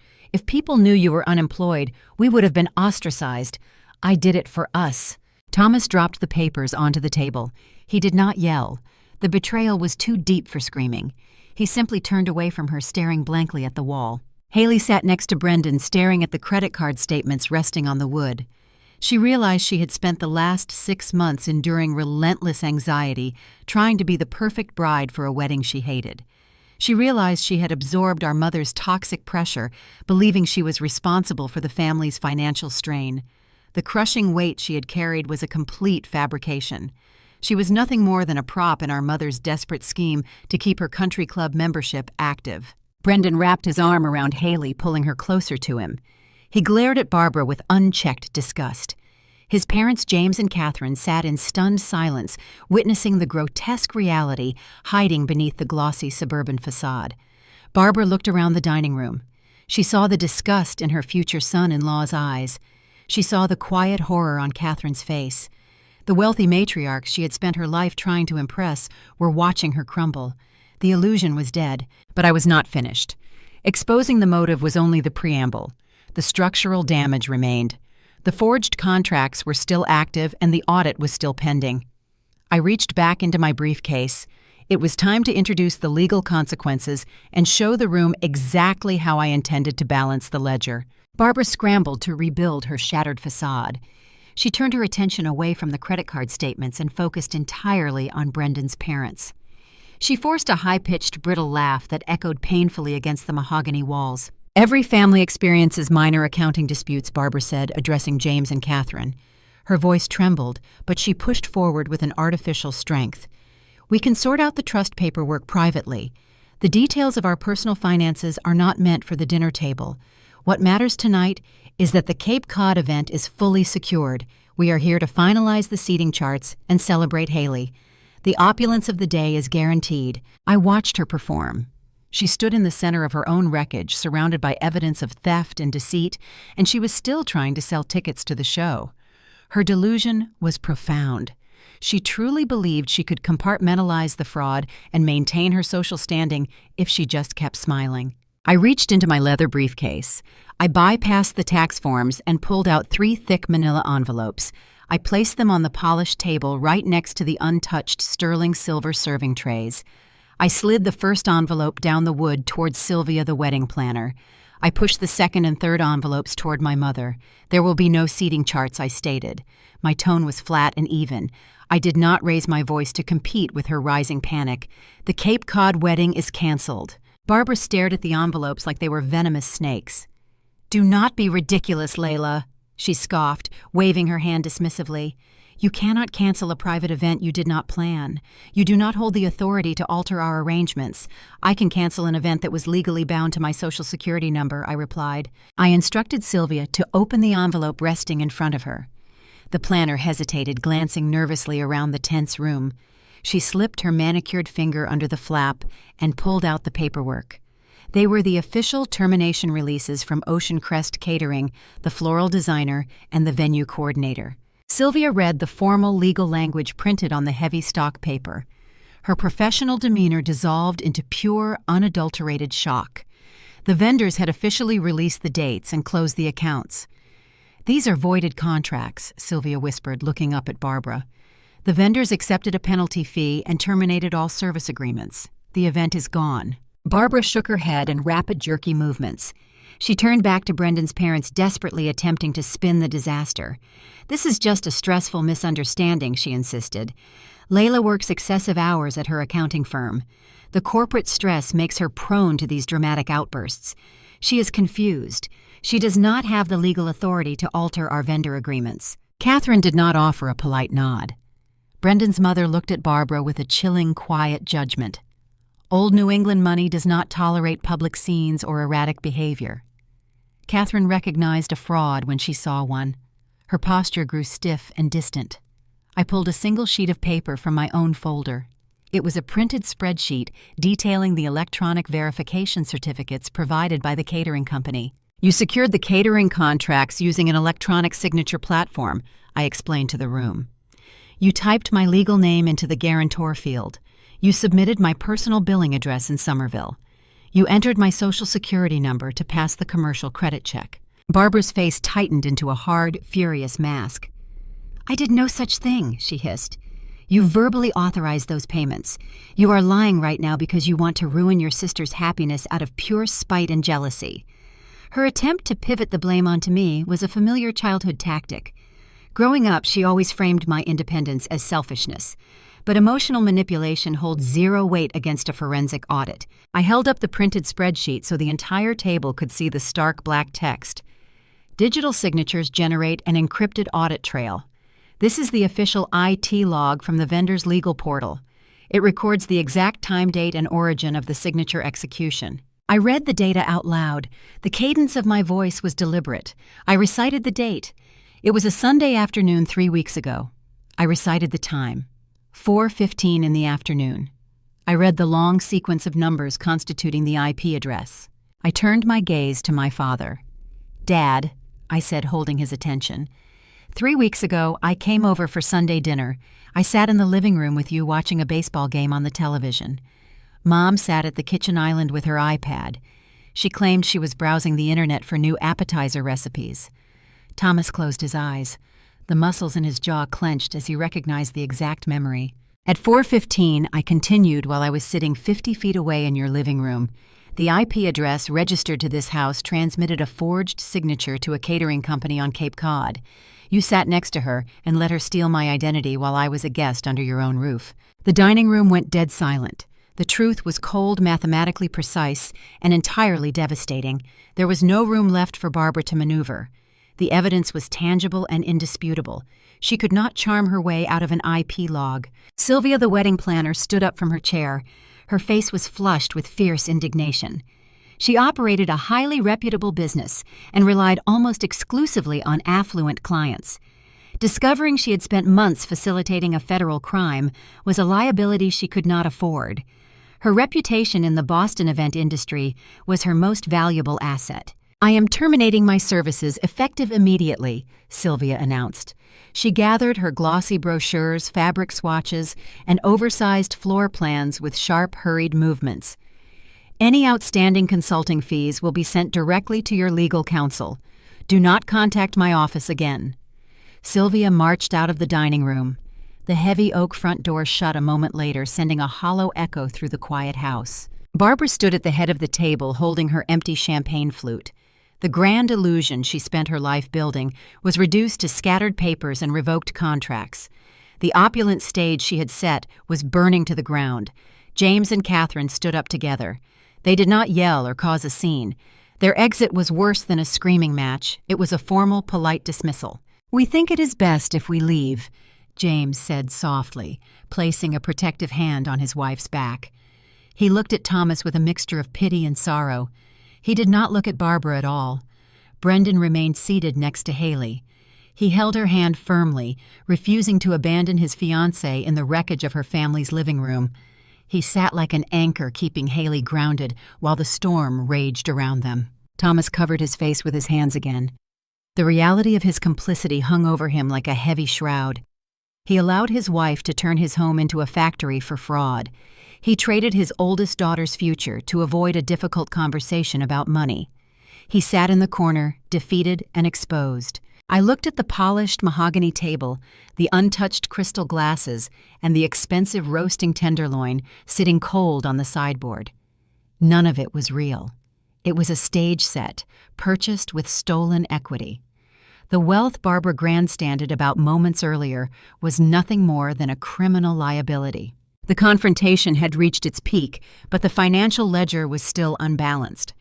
I had successfully canceled the contracts, exposed the motive, and dismantled the wedding. But the $12,000 cancellation penalty remained active. The stolen trust funds were still missing from my account. Exposing the truth to Brendan's parents did not magically restore the money or satisfy the pending bank audit. I needed a physical signature. I needed my parents to legally assume the burden of their choices before the compliance window closed and my accounting career was destroyed. I reached into my briefcase one last time. I bypassed the tax records and pulled out a thick manila folder containing the promissory note and the liability transfer documents drafted by my litigator. I stood up from my chair and walked around the table, placing the documents directly in front of my father. The truth had been revealed, but the penalty had to be enforced. I prepared to deliver the ultimatum that would permanently bind them to the consequences of their deception. I stood at the side of the dining table looking down at my father. I slid the heavy stack of legal documents out of the manila folder and squared the edges against the polished wood. The top sheet was the promissory note, drafted by my litigator. Attached beneath it was the formal liability transfer agreement for the $12,000 vendor cancellation penalty. I retrieved a sleek metal pen from my blazer pocket and laid it precisely across the signature block. Thomas stared at the ink pen. He looked like a man standing on the gallows. "You have two choices," I said, keeping my voice level and deliberate. I did not need to shout. The legal architecture I had built spoke loud enough for the entire room. I pointed to the first document. "You sign this repayment agreement acknowledging the stolen trust funds. You commit to a strict 5-year amortization schedule with fixed interest to restore the principal you authorized my mother to take." I shifted my finger to the second document. "Then you sign this liability transfer. You legally assume the $12,000 in non-refundable cancellation penalties I negotiated with the Cape Cod vendors. Because you have zero liquid cash in your checking accounts, you will cover this debt by liquidating your equity share in the Lexington Country Club tomorrow morning." Barbara gasped. The sound was a sharp, panicked intake of air. The Lexington Country Club was not just a golf course to my mother. It was the epicenter of her identity. Years ago, when Thomas first earned his executive promotion, joining that exclusive organization was her ultimate triumph. She spent decades cultivating relationships in that clubhouse, fighting for spots on the charity committees, and organizing summer galas. The membership carried a substantial equity stake that members could sell back to the board upon resignation. Liquidating that equity meant immediate permanent expulsion from her high society circle. It meant admitting defeat. "You cannot ask us to do that," Barbara shrieked, her composure breaking into jagged, hysterical fragments. "That club is our community. It is my life. If we sell our equity, the board will know we are destitute. The rumors will ruin us." I looked at her without a trace of sympathy. "You ruined yourselves," I replied. "The choice is yours. You sign the paperwork right now, liquidate the equity, and assume the debt you created. If you refuse, I will pack up my briefcase, walk out the front door, and drive straight to the local police precinct.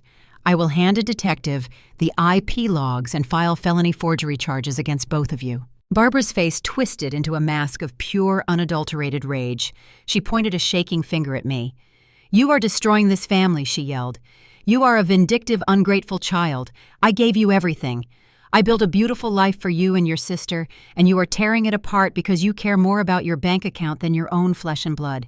You are humiliating us on purpose." She turned wildly toward the foyer where Brendan's parents were retrieving their coats. She desperately tried to salvage the unsalvageable. "James Catherine, please," she begged, her voice cracking. Do not listen to her. Layla is deeply unwell. We are a good family." James and Catherine did not stop walking. They offered a final tight nod to Brendan before stepping out into the cold autumn night and closing the door behind them. The quiet click of the latch was the sound of Barbara's social standing, dying a sudden, permanent death. Barbara spun back around, her chest heaving.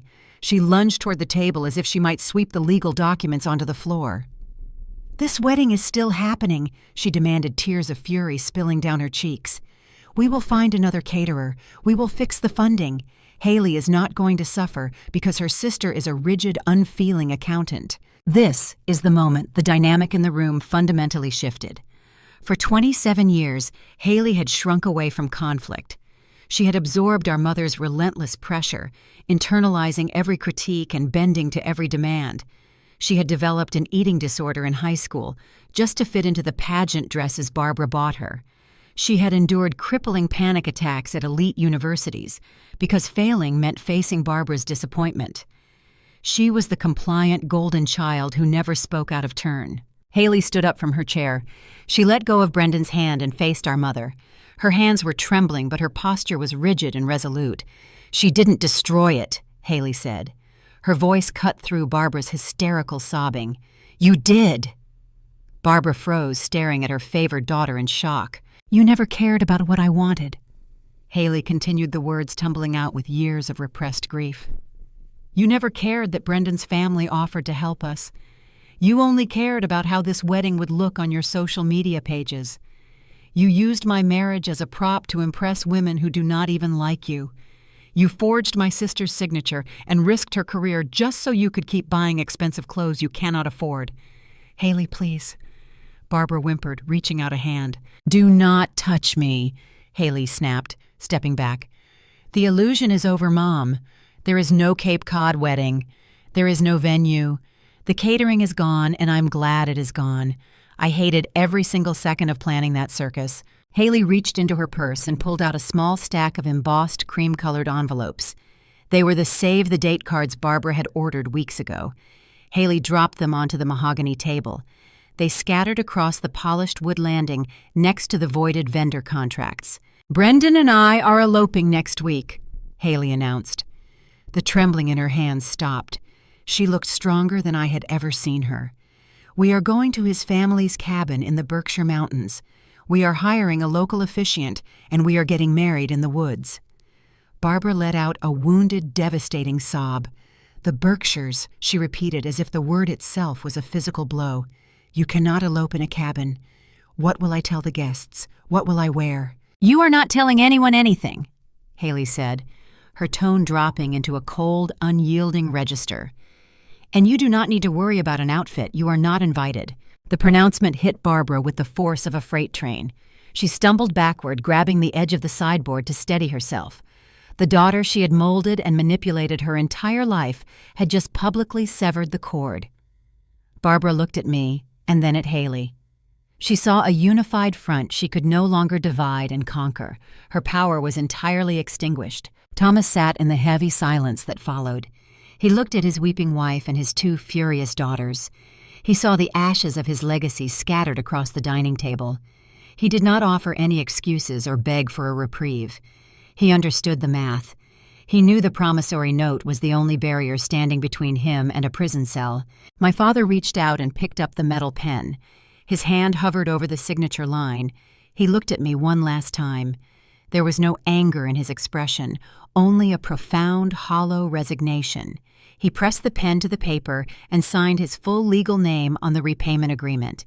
He flipped to the second page and signed the liability transfer authorizing the liquidation of the Lexington Country Club equity.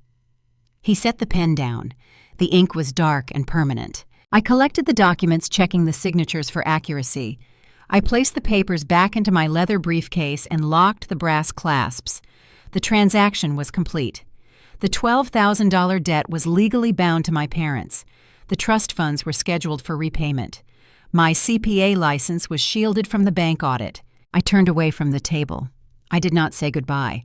I walked out of the dining room, leaving my parents standing in the ruins of their own deception. The facade of the perfect Massachusetts family was permanently dismantled by the very paperwork they had tried to exploit. 6 months is a long time in the corporate financial sector. It provides enough runway for the slow, grinding wheels of bureaucracy to turn and deliver a final verdict. The regional bank in the Berkshire Mountains concluded their compliance audit right as the Boston snow began to melt into spring. The process required multiple tense meetings and endless document submissions. I provided the compliance officers with the signed promissory note alongside the liability transfer agreements my father executed in our dining room. The paperwork functioned exactly as my litigator intended. It established a clear documented trail proving I was the primary creditor and an unwitting victim of the initial forgery. Because I proactively managed the debt and reported the unauthorized disbursement through proper civil channels, the bank cleared my name.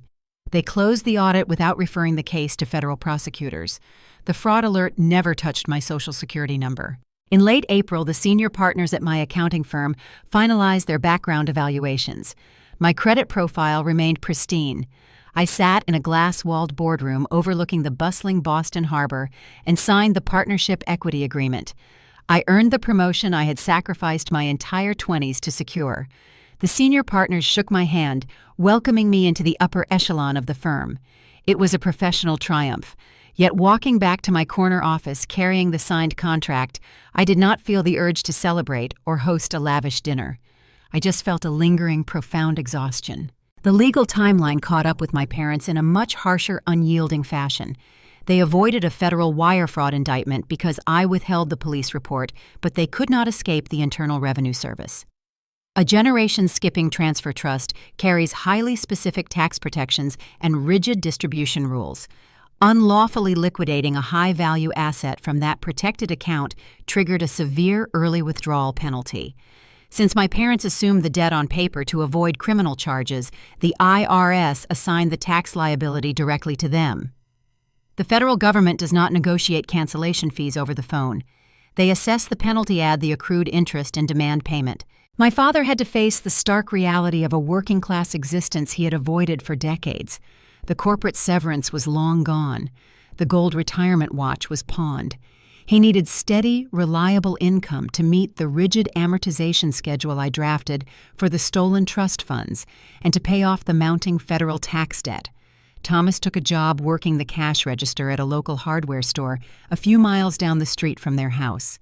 He traded his tailored executive suits for a red canvas apron and sensible walking shoes. He spends his days ringing up bags of potting soil, cutting keys, and mixing paint for local contractors. Sometimes I drive past the store on my way to visit clients in the suburbs. I see him through the large storefront window standing behind the counter. He looks older now. His shoulders are permanently stooped under the weight of his own choices. The arrogance of his former executive life is entirely gone, replaced by the humbling physical toll of retail labor. On the first Friday of every single month, a direct deposit hits my checking account.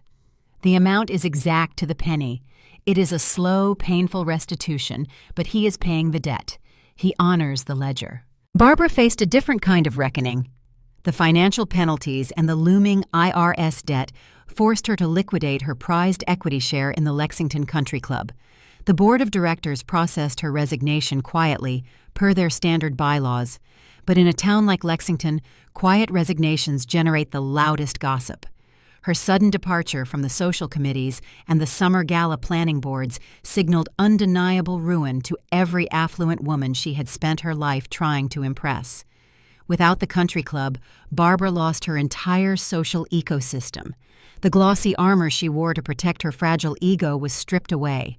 The mounting debt required her to find immediate employment. A woman in her late 50s with no recent work history and a ruined credit score does not secure an executive position. Barbara had to accept a job as a front desk receptionist at a boutique high-end real estate agency in the center of town. It is the exact agency that sells multi-million-dollar historic properties to the wealthy families she used to host for dinner. Her new reality is a bitter daily pill. She sits behind a sleek marble reception desk answering phone calls and managing the showing schedule for junior brokers. When the wealthy wives of Lexington walk into the office looking to buy investment properties or downsize their estates, Barbara is the employee required to stand up, greet them, and offer them a beverage.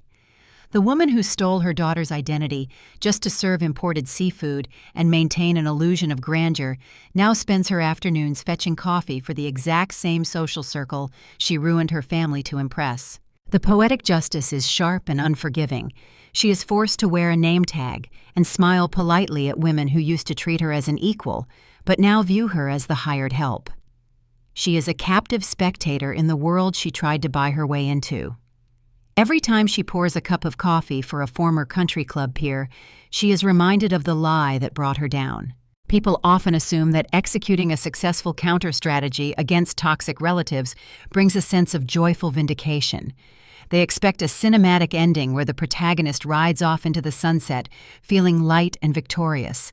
The reality of outsmarting your own parents is far more somber. The victory is undeniable. I protected my career, secured my financial future, and saved my sister from a disastrous marriage arrangement based on toxic pride. But the success carries a heavy, quiet sorrow. The relationship with my parents is permanently fractured. We do not speak. There are no holiday dinners, no casual weekend phone calls, and no shared celebrations. The silence stretching between Boston and Lexington is a necessary boundary, but it still aches. I had to accept the harsh, undeniable truth that the people who raised me were never the protectors I thought they were. They were deeply flawed individuals, willing to sacrifice their own children to preserve their comfort and their public image. Acknowledging that truth requires a specific kind of grieving. As an accountant, I fix broken ledgers and balance disparate accounts. I know how to make the math work. But a family is not a spreadsheet. You can force someone to repay a stolen trust fund down to the final decimal point, but you cannot force them to be the parents you needed. You cannot audit your way back to a healthy childhood. I mourn the parents I deserved while fiercely protecting myself from the parents I actually received. The dust from the confrontation has finally settled, leaving a clear, unobstructed view of the future. And that future belongs entirely to me and to the sister who finally learned how to walk away. The drive into the Berkshire Mountains takes about 2.5 hours from the Boston city limits. You leave the heavy traffic and the towering glass facades behind, exchanging them for winding 2-lane roads lined with dense evergreen forests.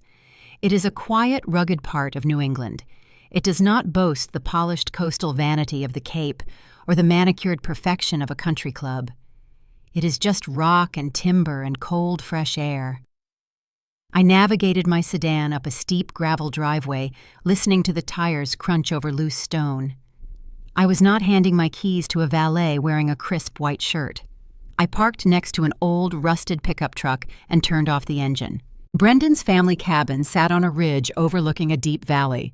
The structure was built from dark, stained logs, featuring a wraparound wooden deck and a stone chimney. It was modest and sturdy.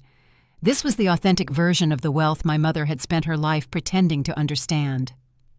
James and Catherine were already on the porch. They were not wearing tailored suits or designer silk dresses. James wore a faded fleece pullover, and Catherine had on scuffed leather hiking boots. They greeted me with warm, genuine smiles. There was no performative hosting, no forced laughter, and no catering staff circulating with silver trays. It was just a quiet family gathering in the woods. I walked inside and found Haley in the small guest bedroom. She was looking into a simple framed mirror hanging on the wooden wall. She did not look like the anxious weeping girl who had collapsed in my Somerville apartment.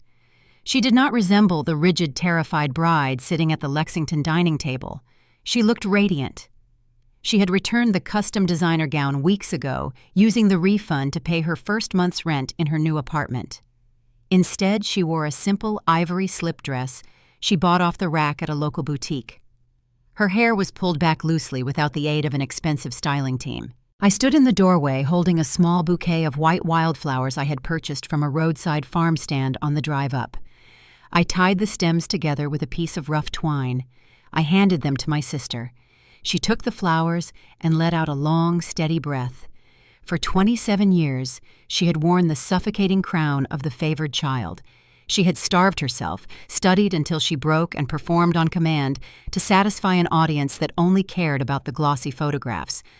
Today there were no photographers, there were no floral arches, there was no stage. The crushing weight of Barbara's image was finally gone. We stepped out onto the back deck. The afternoon sun filtered through the pine branches, casting long, golden shadows across the wooden planks.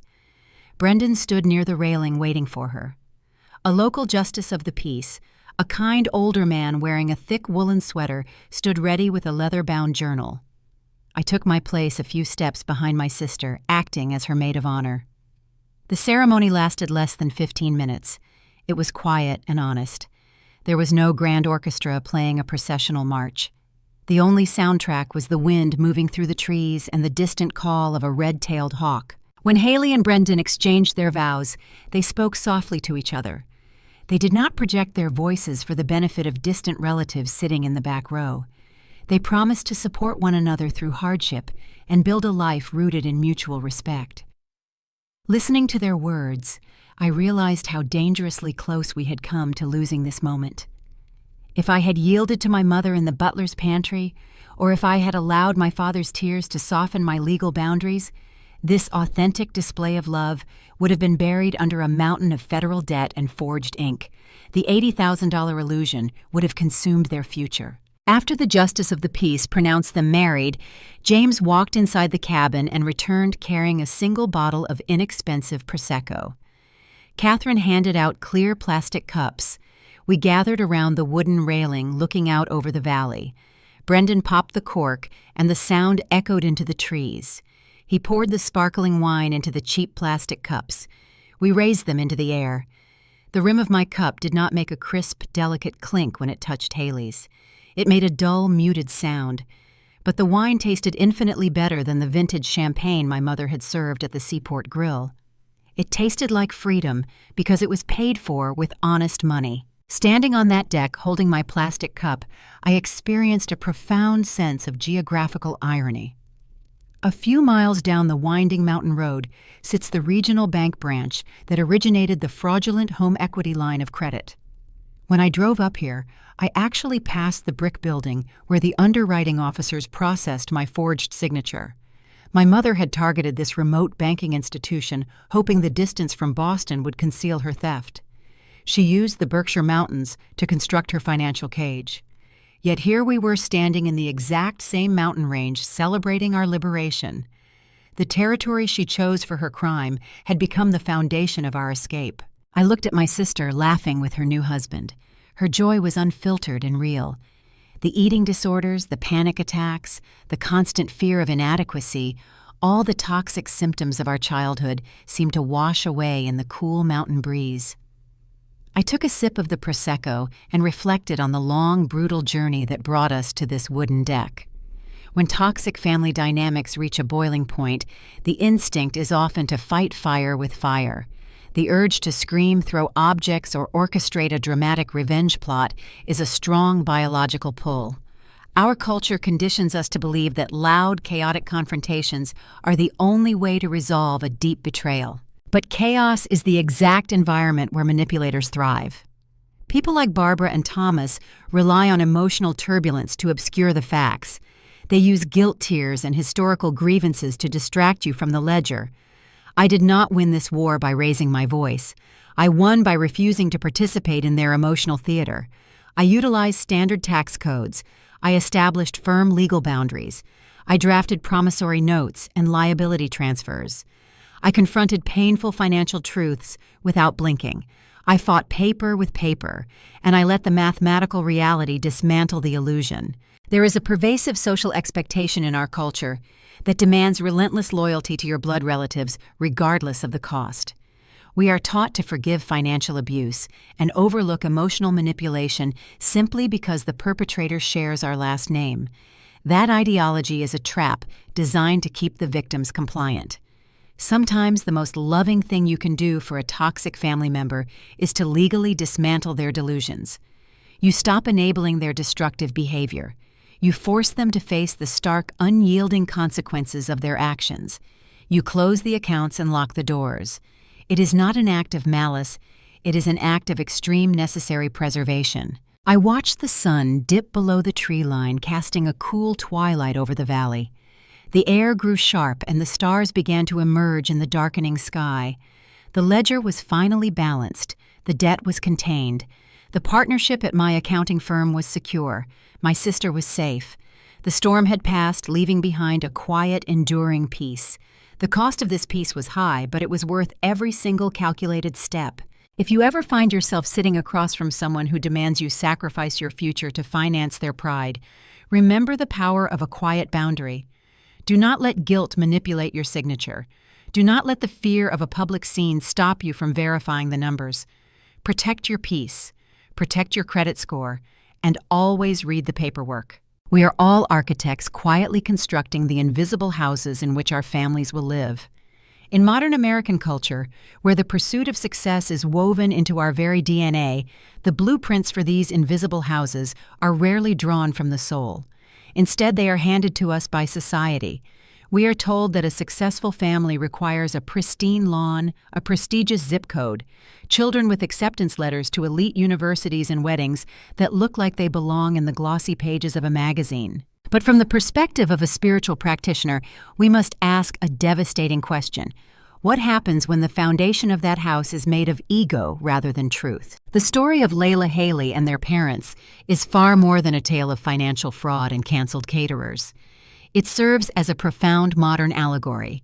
It reflects a deep spiritual sickness prevalent in aspects of modern American society, the idolization of the ego, the attachment to external validation, and the generational trauma inflicted when parents use their children to soothe their own internal wounds. If we look closely at Barbara's tragic downfall, we realize it was not ultimately caused by a lack of money.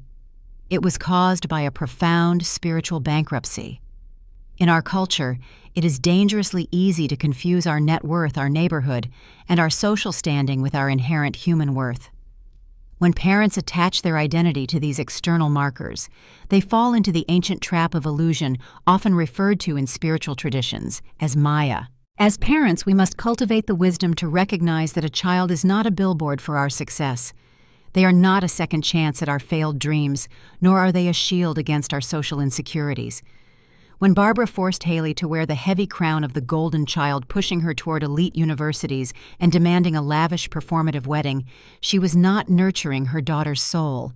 She was feeding her own ego. True spiritual wisdom requires parents to radically detach their self-worth from their children's external achievements. A child's purpose on this earth is to discover their authentic self, not to manage their parents' public image. This spiritual sickness also claims the fathers of our society. Thomas's quiet, weeping collapse on the docks reveals a devastating truth about modern manhood and the American obsession with being a provider within the traditional family structure. When Thomas lost his corporate job, he felt he lost his very right to exist. Out of pure shame, he compromised his moral compass, actively participating in a massive fraud simply to maintain an illusion. But true morality is not defined by the ability to write a large check. Morality is defined by the courage to stand in your truth, especially when your hands are completely empty. Parents must cultivate the moral fortitude to be honest with their families about their failures, their fears, and their financial realities. Hiding your struggles breeds deceit, and deceit rots the family foundation from the inside out. We must teach our children morality by showing them that it is entirely acceptable to start over, to downsize, and to be financially vulnerable so long as we remain honest. True dignity is found in integrity, not in a country club membership. Before we explore how to break these toxic cycles, I want to invite you to join our community. If stories that explore the hidden depths of human relationships, the resilience of the spirit, and the hard, necessary truths of family life resonate with you, please take a moment to subscribe to Sofia Told Stories. We are dedicated to sharing narratives that challenge, heal, and reflect the realities of our lives, and we would be deeply honored to have you walk this journey with us. Breaking the cycle of generational trauma requires what spiritual practitioners call fierce compassion, and Layla's response to her parents' betrayal is a masterclass in this concept. Society often conditions us to believe that family loyalty means endless self-sacrifice. We are told to absorb toxic behavior, to keep the peace, and to enable our family's delusions under the guise of forgiveness. But true love does not mean allowing yourself to be destroyed. Layla did not scream, she did not seek petty, chaotic revenge, but she also absolutely refused to absorb the karma of her parents' bad choices. She cultivated resilience by understanding that setting firm, unyielding boundaries is often the most loving thing you can do for a spiritually sick family member. By legally dismantling her parents' delusion using tax codes and promissory notes, Layla stopped them from accumulating more karmic and financial debt. Parents must learn and in turn teach their children that true unconditional love sometimes looks like a firm, unwavering no. We must empower our children to protect their peace, their energy, and their futures, even if the threat to those things comes from within their own home. Emotional awareness means recognizing when helping someone is actually just helping them drown. When we finally strip away the illusions, we are left with the choice of how we want to live. The contrast between the $80,000 Cape Cod spectacle and the quiet, inexpensive elopement in the Berkshire Mountains is deeply symbolic. The Cape Cod wedding represented the ego-loud, expensive, performative, and entirely fake. The Berkshire cabin represented the authentic soul-grounded quiet, deeply connected to nature, and rooted in undeniable truth. Our greatest spiritual duty as parents is to guide our families back to authenticity. Society will constantly try to sell you the idea that more is better, more prestige, more luxury, more visibility. But the most profound joys in life are completely free of the need for an audience. We must strive to create homes where our children feel safe to be ordinary, safe to be imperfect, and safe to choose a quiet life in the woods over a performative life on a glittering stage. The ultimate takeaway for American parents is both a challenge and a liberation. Heal your own wounds so your children do not have to carry them. Do not ask your children to finance your unfulfilled ambitions either emotionally or literally. Cultivate a life rooted in absolute truth, no matter how modest or unglamorous that truth may be. When you finally strip away the designer labels, the elite degrees, and the exhausting social posturing, what remains is the only thing that actually matters, the honest, unconditional connection between souls. We are all building invisible houses. Some are made of marble and lies. Others are made of simple wood and truth. The paperwork of our lives, our choices, our boundaries, our spoken fears will always eventually reveal the integrity of our foundation. You have to wonder when the applause finally fades and the lights go out in the empty rooms we fought so desperately to decorate, who will be left sitting in the dark with us? Will it be a family held together by authentic love or strangers bound by an invoice? And more importantly, when we strip away every title society has given us and look into the mirror, will we even recognize the face staring back?